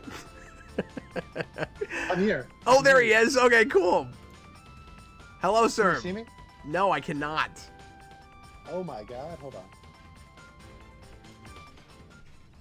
Okay. There he turned is. off and oh my, how long have you been waiting on me? I don't know. I waited for you for like 3 minutes, and so I came back on and I just started talking, and I figured you'd come back, and then I got to a place where I felt like I needed to wait for you to get to super chats and things, so I went back in, and like it was collectively probably like 7 or 8 minutes. Wow. Okay, I was wondering if you were doing all right. Okay, well. Wow, I was wondering if you were doing all right. happened. Did you not hear me during all that? No, I've just been sitting here and That makes I heard no you say- sense. It makes no sense. Yeah, I just heard you say, "Well, I wonder if Connor were even going to hear him," and all of that's what I. How that's could what I you heard. not hear it? That's so weird. Dude, Dude, I is came back wild. on stream for like three or 4 minutes Wow. Okay. and interacted with comments and stuff, and everybody thought that you were just done with this review, because it's Wow. Aquaman 2. Okay. And that you were. That was so weird. That's weird. Okay. Whoa. Well, now I got to go back and watch those 3 minutes that I missed. 3, 4. Oh, that's nuts. Okay. Well, I didn't get anything done because I was worried you'd miss something. Well, I appreciate that. I'm sorry. Wow, that's weird. That's okay. I figured something came up and you were in the middle of something. No, I've just been sitting here. I almost messaged you. It was really funny. You've been like, I'm here. I'm just staring at my wall. Like, Yeah, But anyway, well, next time just turn your camera back on so I know you're ready. No, I did. My camera was on. Not on my end. Yeah, it's weird because you said you couldn't see me, so I turned my camera off and then back on again. That's okay. That's hilarious. That's weird. Well, Okay. let's finish this extremely professional podcast review. Richard's Victims $4.99 super chat. Oppenheimer is having a crisis, and I'm just going, you did it, buddy. Yeah, baby. You go nuke 'em, fella. And then he left one more $4.99 super chat, and he says, last donation. Funny how this is a stream about Aquaman, and I'm just doing bits about Christopher Nolan's Oppenheimer, LOL. That's okay. Oppenheimer was probably my favorite movie of last year, so I welcome it. So yeah. Hey, I really appreciate the support. I'm happy to read whatever crazy stuff you want to write in there. It also really kind of helps to prove our point that there's just not a whole lot here. You know what though? Honestly, like, if this review is just a lark, this has been a pretty lucrative lark for you, Cap. I'm really happy. Like, this get some super chats out of this. And they're not even asking you questions. They're just saying stuff. I know, it's kind of that's really cushy. But in my defense, I did have to go see a movie that I wasn't super excited about and try to rack my brain coming up with a way to make it interesting. So it's not like it's working that way. But anyway, really appreciate you guys. Thanks a ton. Teddy, I put in that $20 super chat. I did read that while you weren't here, and he just said he just had this joke where he said they should replace Amber Heard. They should have replaced Amber Heard with Johnny Depp in the movie and just not acknowledge it. Yeah, he's like Jack Sparrow or something. Like, that's pretty funny. Anyway, I think that's all the super chats. There's one big complaint about the ending I wanted to throw out before we finish up here, Connor. And that is, do you remember the scene toward the beginning where they go to the Atlantean Council? And the council says, Arthur, we're not okay with you doing the Black Panther thing, the Wakanda thing, and like opening borders. Because I was also getting flashbacks to that, right? Like, right. He wants to join the United Nations. He wants to. He does the same thing that T'Challa does at the end of Black Panther. He like it ends on a press conference. It's the same thing. It ends on the press conference of we're going public. Did you get the memo? We're going public. We're gonna we're gonna reveal ourselves to the world now. We're gonna play finally on the world stage, and they say, no, we don't care about the surface dwellers. We don't trust them, and the only way we would ever reveal ourselves to them is if we were going to eradicate them. That's the word that's used. Is if we decide to eradicate them, and then they go to war with a possessing entity, and they never actually end up getting any help from the outside world at all. And somehow that experience is enough for Aquaman to be able to get away with at the end of the movie, and it feels kind of tacked on to me, revealing Atlantis to the whole world. How is there not another scene with the council where we can at least see how he convinced them? Because I don't buy that at all. Yeah, that's a good point. Like the stuff with the council does feel like when you watch it, it does feel like it's setting up some kind of external stakes, right, for the world, doing some kind of world building. Like this is a goal that Aquaman has, but in reality, it is just a way of like, how can we have him go AWOL so we can just sort of recreate the status quo of the first one where he's just kind of going off on this adventure by himself? But no, that's a good call. Like that press conference feels so far removed from everything else happening in this movie. It is absolutely Black Panther, and then in the last 5 seconds, it becomes the press conference from the first Iron Man. Like it. Yeah, and that was really awkward. I hated that. Where he's like, that by the way, was like I'm an issue. Aquaman. Like, was that an intentional callback to Iron Man? Why would you do that? I had that feeling there. And then he almost like feels out of character by going back into character, if that makes any sense. Where like he's being real lucid and sober, and he's being a diplomat, and he's embraced that he's the king now. And again, I don't know if I buy how they got, or if I love the execution of how we got him there, but I do like the inversion of the Thor thing where he's learned to want to be king. He's gonna find a way to reconcile those two worlds. I like getting there, I guess. And then he just turns into a teenager again, and he does his whole like my man, Yahoo thing right at the end. Yeah, he's like, I'm Aquaman. Then he like literally drops the mic and like sticks his tongue out, and it's like, what? And it looks like this like really obvious green screen effect. It's like, that's the shot we're ending this on, right on. It was obnoxious, dude. Yeah, I did not care for him in this movie. But a similar thing to that was the sort of MacGuffin that Black Manta's chasing the whole movie. I think I mentioned earlier that it was like the trident. It's not the evil black trident. It is like this unobtainium, like whatever you want to call it, like evil gas or liquid or oil or whatever. And they keep mentioning stuff about like what it will do, like that it's volatile, it could explode. Don't shoot weapons near it. Yeah, and then like they don't really do anything with it at all. It does just sort of become this fight in an ice castle, and it does feel removed from the stuff with the council. It feels far removed from what Black Manta's other kind of plot was. Usually in like a story, you'll find a way to wrap all these together.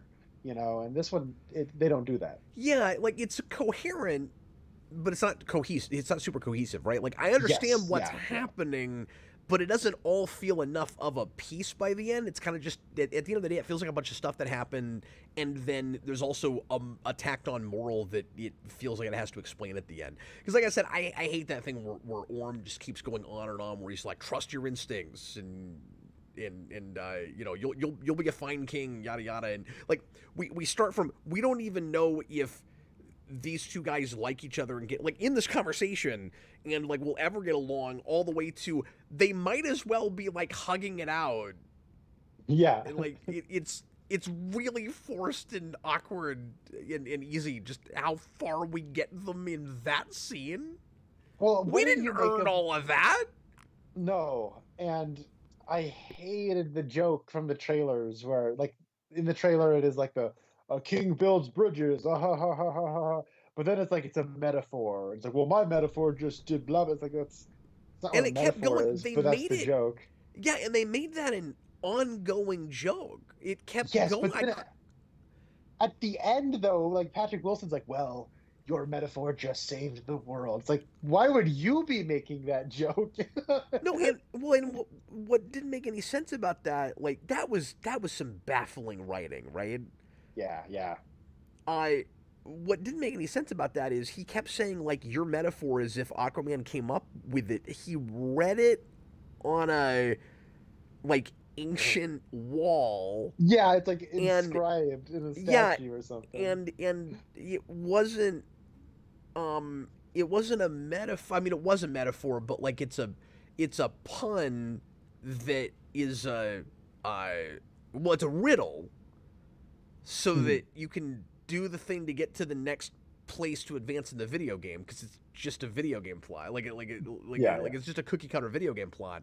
Um, like that felt like a Tomb Raider thing, where it's like a king builds bridges. Oh, we need a bridge to get from this place to this place. I wonder what I should Uh-huh. do. Oh, I should probably bump into it and then it'll knock it over. It wasn't Aquaman's metaphor. The thing told him literally to knock it over. Like that's what it was. How did that turn into Aquaman's metaphor? I didn't understand any of that. Yeah, well, yeah, that honestly does just kind of feel like they're spitballing and improvising, and then somehow like I guess it wasn't because like they have like callback joke and they keep running with it. Like I don't know. I couldn't believe that became a motif. Like, I want to do a top 10 list of most awkward motifs in superhero movies. Because, and like What else could we do callback there? one liners, like, that's one. The thing in Iron Man 2 with Whiplash's bird would be in Ooh, there. that's a good one. Okay. I want to say Cyborg's Booyah in Justice League, but he only does it once, so that doesn't count. Um, oh yeah, no, there's a lot of them. They're not coming to me right now, but that's a good list to make. Yeah. We'll have to put that together at some point. Um, One other thing I wanted to mention, be sure to mention, is the whole backstory with like King Atlan and his like brother, who's like the king of Necrus or whatever it's called.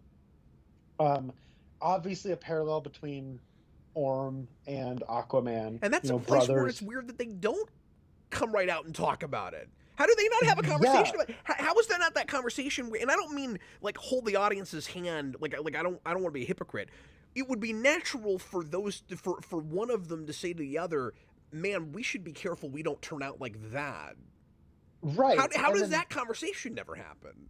I don't know, but also like that backstory comes into play way too late into the movie. Way too Um, late. Yeah, I, you I should was have talking with my informed the whole brother about it. piece. You should have opened with it. Like That's what my brother was saying. Was he was like, "Why is that not the prologue?" And I was maybe there telling him, is a I think at one structural point, problem there where we yeah, or it's an emphasis problem, right? Because by the time we get it, I'm having a hard time even committing it to memory. It feels like so throwaway and kind of standard. Like we just need some kind of backstory for this villain.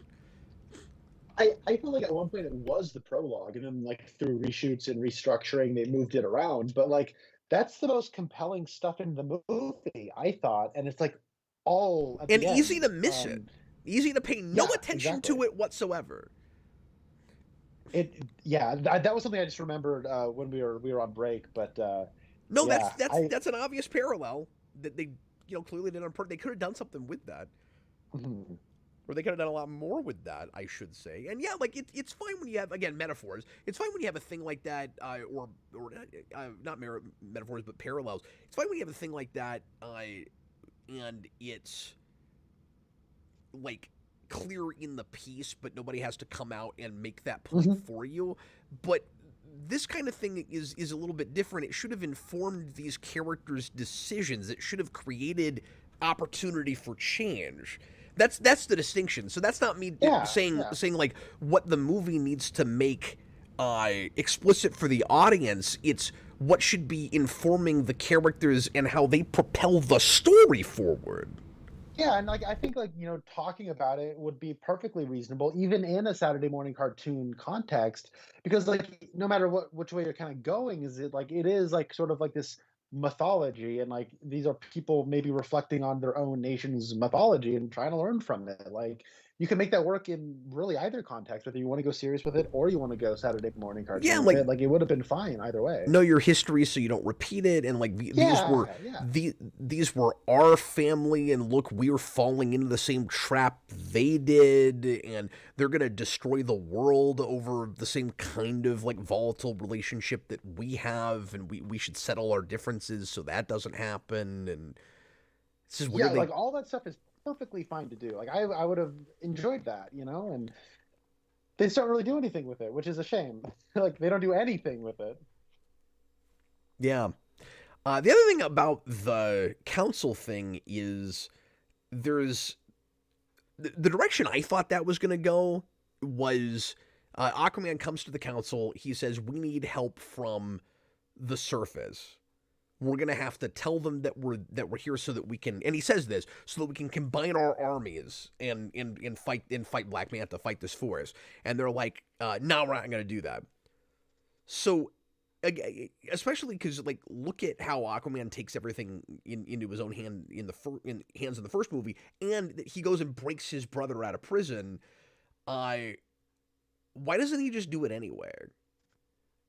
And there's point. like Yeah. there's a real clear structure for your story there if you do that. And like I hesitate because I guess I'm sort of rewriting it, but this seems like the more natural place to go, where he goes to the surface, he goes to you know the president or whoever, and he goes, "Hey, I'm from Atlantis. By the way, there's an Atlantis, and there's this evil entity that's gonna destroy the surface if you don't help us out."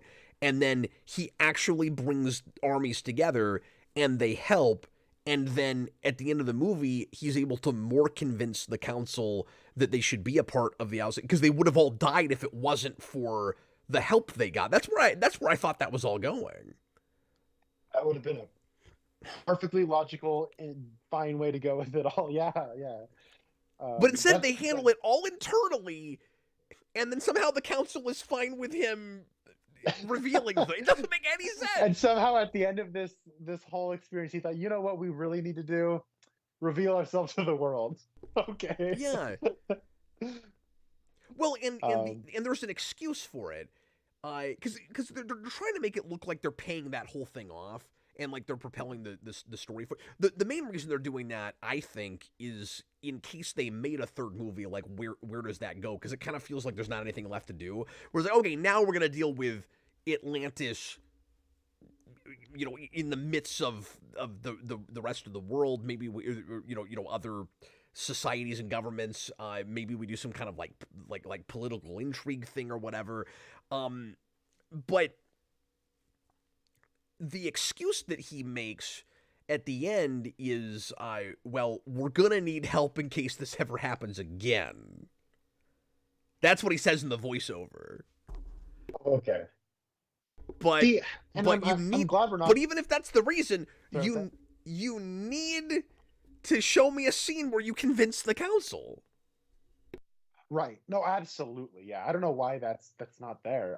But the other thing is I'm so glad we're not getting a third one of these, and not necessarily because like I didn't like this. I didn't, but it does have this like the issue that you have with like the setup movies and then sequels to the setup movies, where it's like you get to the end of the first Aquaman, he's like, okay, I am king, I've accepted this responsibility.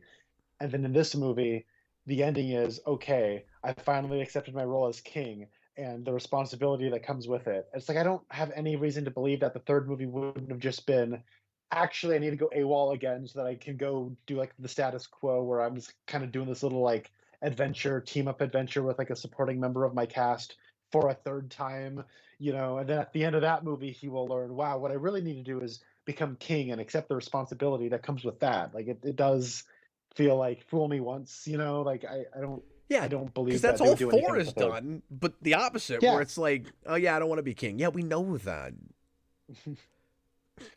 Every movie is you deciding you don't want to be king. Right, yeah. Doesn't he look a lot more irresponsible now? Yes. Well, no. I wasn't finished with my thought, but you're right. I'm so sorry. I'm so sorry. But no, but you're not wrong. I could have been finished with my thought. I don't you think he looks a lot more irresponsible somehow in that stupid after credit scene with Shazam 2 when he's getting just like stupid drunk, and then you find out that he's leading a undersea empire and having a child that he's taking care of. He's like passing out in puddles. Yeah. Like, what is going on with this guy? Oh, that's like what you said earlier. Like it's a continuity as loose as Bond, but not on purpose. Not on purpose.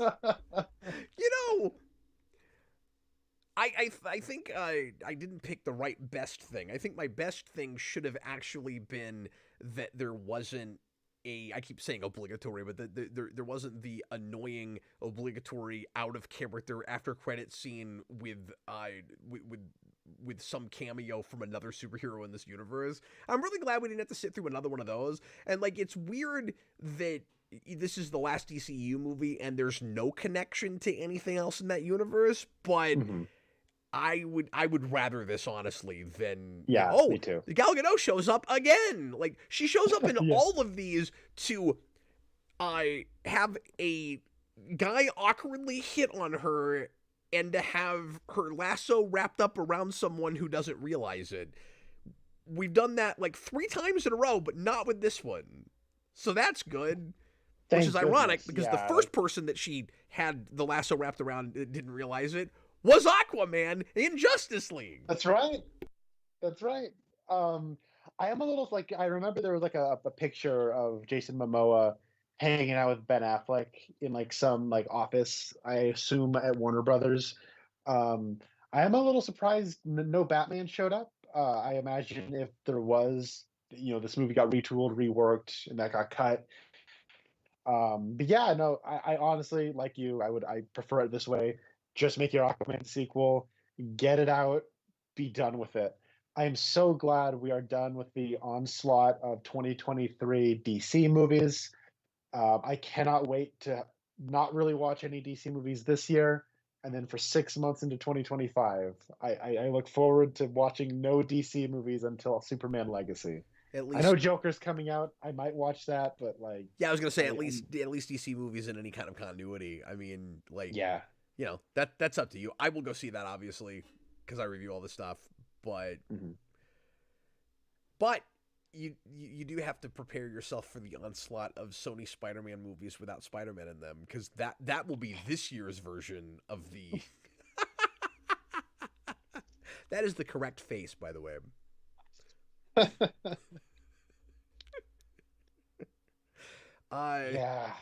Yeah, I think Madam Web is in 2 weeks, and that's this month. Yeah, it's a little over a week away. It comes out on Valentine's Day, so get ready for that to come out and Jack slap us in the face, and we'll have to talk about that. Yeah, I was gonna ask. I think that comes out the same weekend as the Bob Marley biopic. We were kind of texting about maybe. Oh yeah, we were talking about maybe seeing that. Well, we can do that maybe a week later. We clearly have to prioritize the superhero movie event of the year. I mean, it's. Did you see the latest Nerd Crew video that Red Letter Media put out? No, I haven't seen that yet. It's funny. Madam Web is truly a dynamic character. Yeah, so let's go. We're almost at 2 hours, and it seems like we would be stretching. Well, to be fair, 8 minutes of that was you not realizing that I was back and trying to come to finish the video. Let me read this super chat from Dubby, who's being silly again. $10 super chat. Thanks, man. He says, I truly really appreciate all the support tonight. I can't wait to dance and party. I love to cartwheel and brush my lawn. A little bit of Scorsese, a little bit of Tarantino, a little Kubrick, a little Edgar Wright. I feel like that's probably like a song lyric parody thing he's doing. I have no idea. Is it Mambo number 5?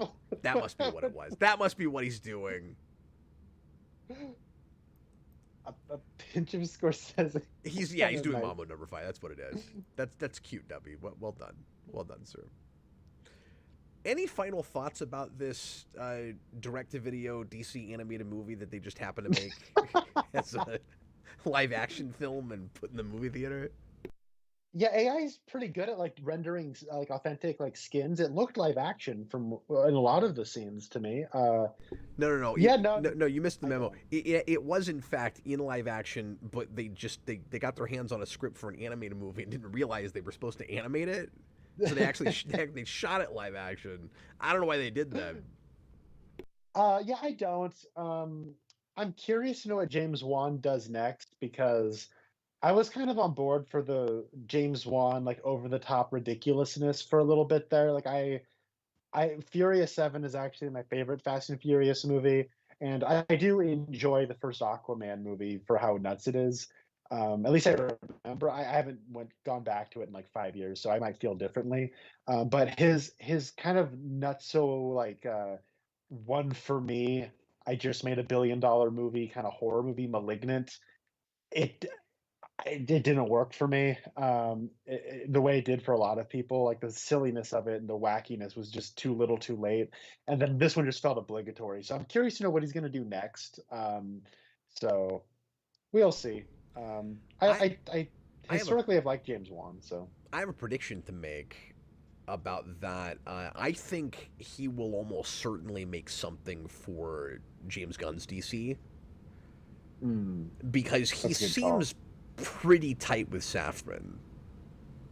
Yeah, yeah. I mean, yeah, James Wan creates the Conjuring stuff, and Peter Safran produces that. So, you're probably right. Yeah. And if they did, there's a lot of ifs because obviously there's all these rumors swirling around, and who knows what they'll end up doing, if anything, with Jason Momoa. If he plays Lobo, and if Lobo ever gets his own solo film, Juan's the guy they go to for that. You think so? Yeah, that might be Or it. or at least I think it's plausible because they clearly like to work together, and he's made a lot Yes. of money for them in the past. So like, I think this will be a mulligan. I don't think they're gonna look at the performance of this movie and go, yeah, let's not give him any more work to do. I mean, after all, the Flash did what it did, and that director is working in this universe, and this isn't gonna have the reputation that does. Certainly, yeah. No, thanks for making that observation. Yeah, because the Flash is a much, much bigger money loser, and yeah, I mean that guy got his Batman. And is So notorious, and it's insane that he gets this lateral move over to Batman mhm. after he made a Batman movie and called it Flash. Yeah, yeah. It's You have kind anything else to say about Aquaman and the last DCEU of flick? Aquaman. Oh, Matali says one says he doesn't want to do superhero movies for a while, and Austin says he also merged his production company with Blumhouse, who mostly works with Universal. I think he's just leaving WB. He could be back down the road though, yeah. Yeah, probably. But I I didn't. wouldn't count But it I out, didn't but I know did about all not of that. realize that. Yeah, I didn't realize, and it makes sense that he'd kind of be done with superhero stuff for a while. Yeah, but if But if this becomes the new like popular wave of superhero movies, like if we get a new renaissance, I could see him coming back in the second or third wave of it. yeah, good call, good call. But who knows? I guess Probably. we'll see.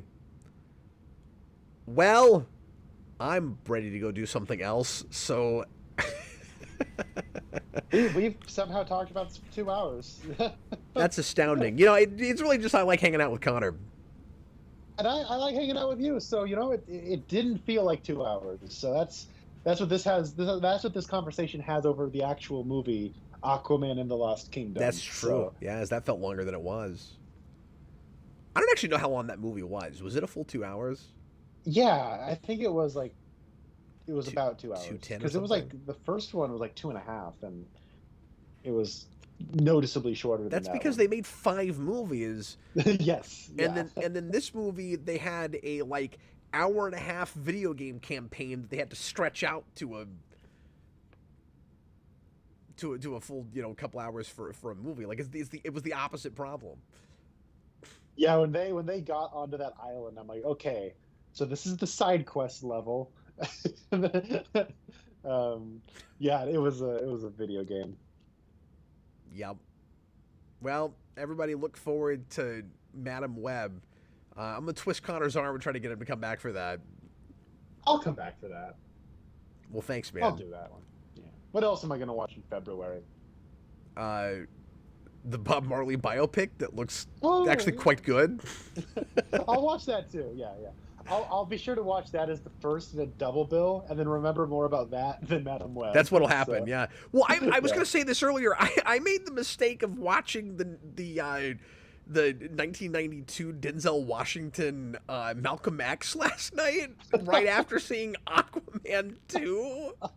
And I was just terrified I wouldn't remember anything about it because I just saw this like really thought-provoking, like smart, entertaining, like brilliant biopic, and I was like, why did I do that? And I was like, well, maybe I should actually make this a new rule for myself. Like for every like lackluster throwaway like dime a dozen superhero movie, then I have to turn around and watch a Malcolm X.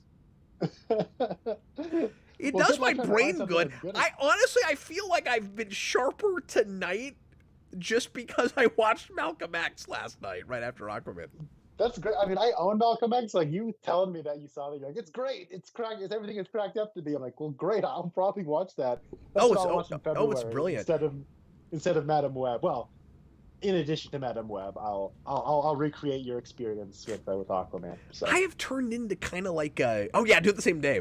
I have turned into kind of a biopic guy, and I'm remiss in a few that I've missed. And yeah, it's probably, if it's not the best biopic I've seen, it's in the top 3. Like, nice. But it probably is the best biopic I've seen.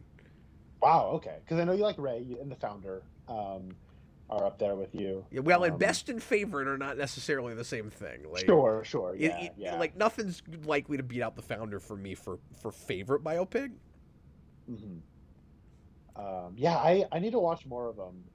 This is probably the most. This is also probably the most historically accurate biopic I've seen. Oh, okay, yeah. I know Spike Lee was very adamant about trying to be as authentic as possible, because he's very passionate about like that subject matter. It's in a lot of his work, like Malcolm X's like teachings and stuff. So, I don't. Are we still broadcasting? We are. Oh. I can see why you'd wonder that. Yeah, this is what we talk about when the cameras aren't rolling. So. Well, everybody, thanks a lot for listening. We're going to go ahead and get going because Connor's like, well, I was going to talk about things no one wants to hear me talk about. Right. Let me tell you about Andrei Rublev, all right? No. You guys are great. Really appreciate you. We will see you again real soon for more How We Felt Abouts. This is going to be kind of a bigger year for like mainstream movies and the kind of things that I think, like, there's a couple things I want to look at. Yeah. I don't know. And like Dune 2 coming out? Yeah. I like I'm definitely gonna see that. I feel weird about talking more about Dune because like I talked about this when we did Dune, but like that material just like doesn't stick with me. I'm gonna have to like start completely over. You know, to even come back and talk about Starting completely over with Dune is a regular practice for you because you've never been able to watch the 80s movie without falling asleep. No, that's true. So you've started that one over. I can't read the book. Yeah, you can't read the book. I am so intimidated by Dune that when I saw the trailer for that at the theater, and I had seen it, but when I saw the trailer for that at the theater yesterday afternoon, I was like, oh my god, like. I'm gonna watch this, but am I gonna talk about it? And then people are like, "Why haven't you done a review for Dune 2?" I'm like, "Can I do the kind of review where I just flip a sign and I'm done? Like, do I have to actually talk about it? Like, I'm too intimidated by that material. It's really good. Don't get me wrong, and I know you're gonna be excited to talk about Furiosa. I think that movie looks just fine, but I know you're really excited about it. Every time I see a trailer for something that I'm like, "This is it," I'm like, "That's fine." Like, I thought the Iron Claw, like, the trailer for that looked, like, amazing for, like, some reason. Then I watched the movie, I'm like, that's fine, I guess. I'm too distracted by actors I know with that, where, like, I'm just seeing Anya Taylor-Joy and all the other roles I've seen her in are coming to me when I'm seeing her face in that trailer, and I'm like, I don't know how easy it's going to be to get behind this world, like, again. Like, yeah, I get that. A lot of people I've talked to aren't as into it as I am, but I don't know. I love George Miller. I love Fury Road, and that trailer, even removed from that, it got me excited. I don't know. I think it looks cool. Well, that's cool. I'm sorry, I didn't mean to put you on the spot about that. Oh no, you're fine. What I'm saying is, when we watch it, I'll probably say it's fine. Well, or it might be just as good as Fury Road. Like, who knows? Yeah, we'll see. It's not going to have Bane though. That's true. It's not going to have. I mean, I saw that movie one time. I don't even remember if Tom Hardy dies in that or not. No, he lives. But like, and Morton Joe is actually in the trailer. Like, you see him with like the little face mask. Actually, I think, in like one really? shot. So I missed that. Yeah. I've also seen the trailer like 50 times that now. So Of course you have. I feel like I should know it by heart. So. Okay, well, Anyways. we're gonna get going, but we appreciate you guys, and I will be back with more streaming later this week as we get back to our regular schedule, more or less. I was Captain Logan. This was Connor Nielsen. Goodbye, Bye, guys. everybody.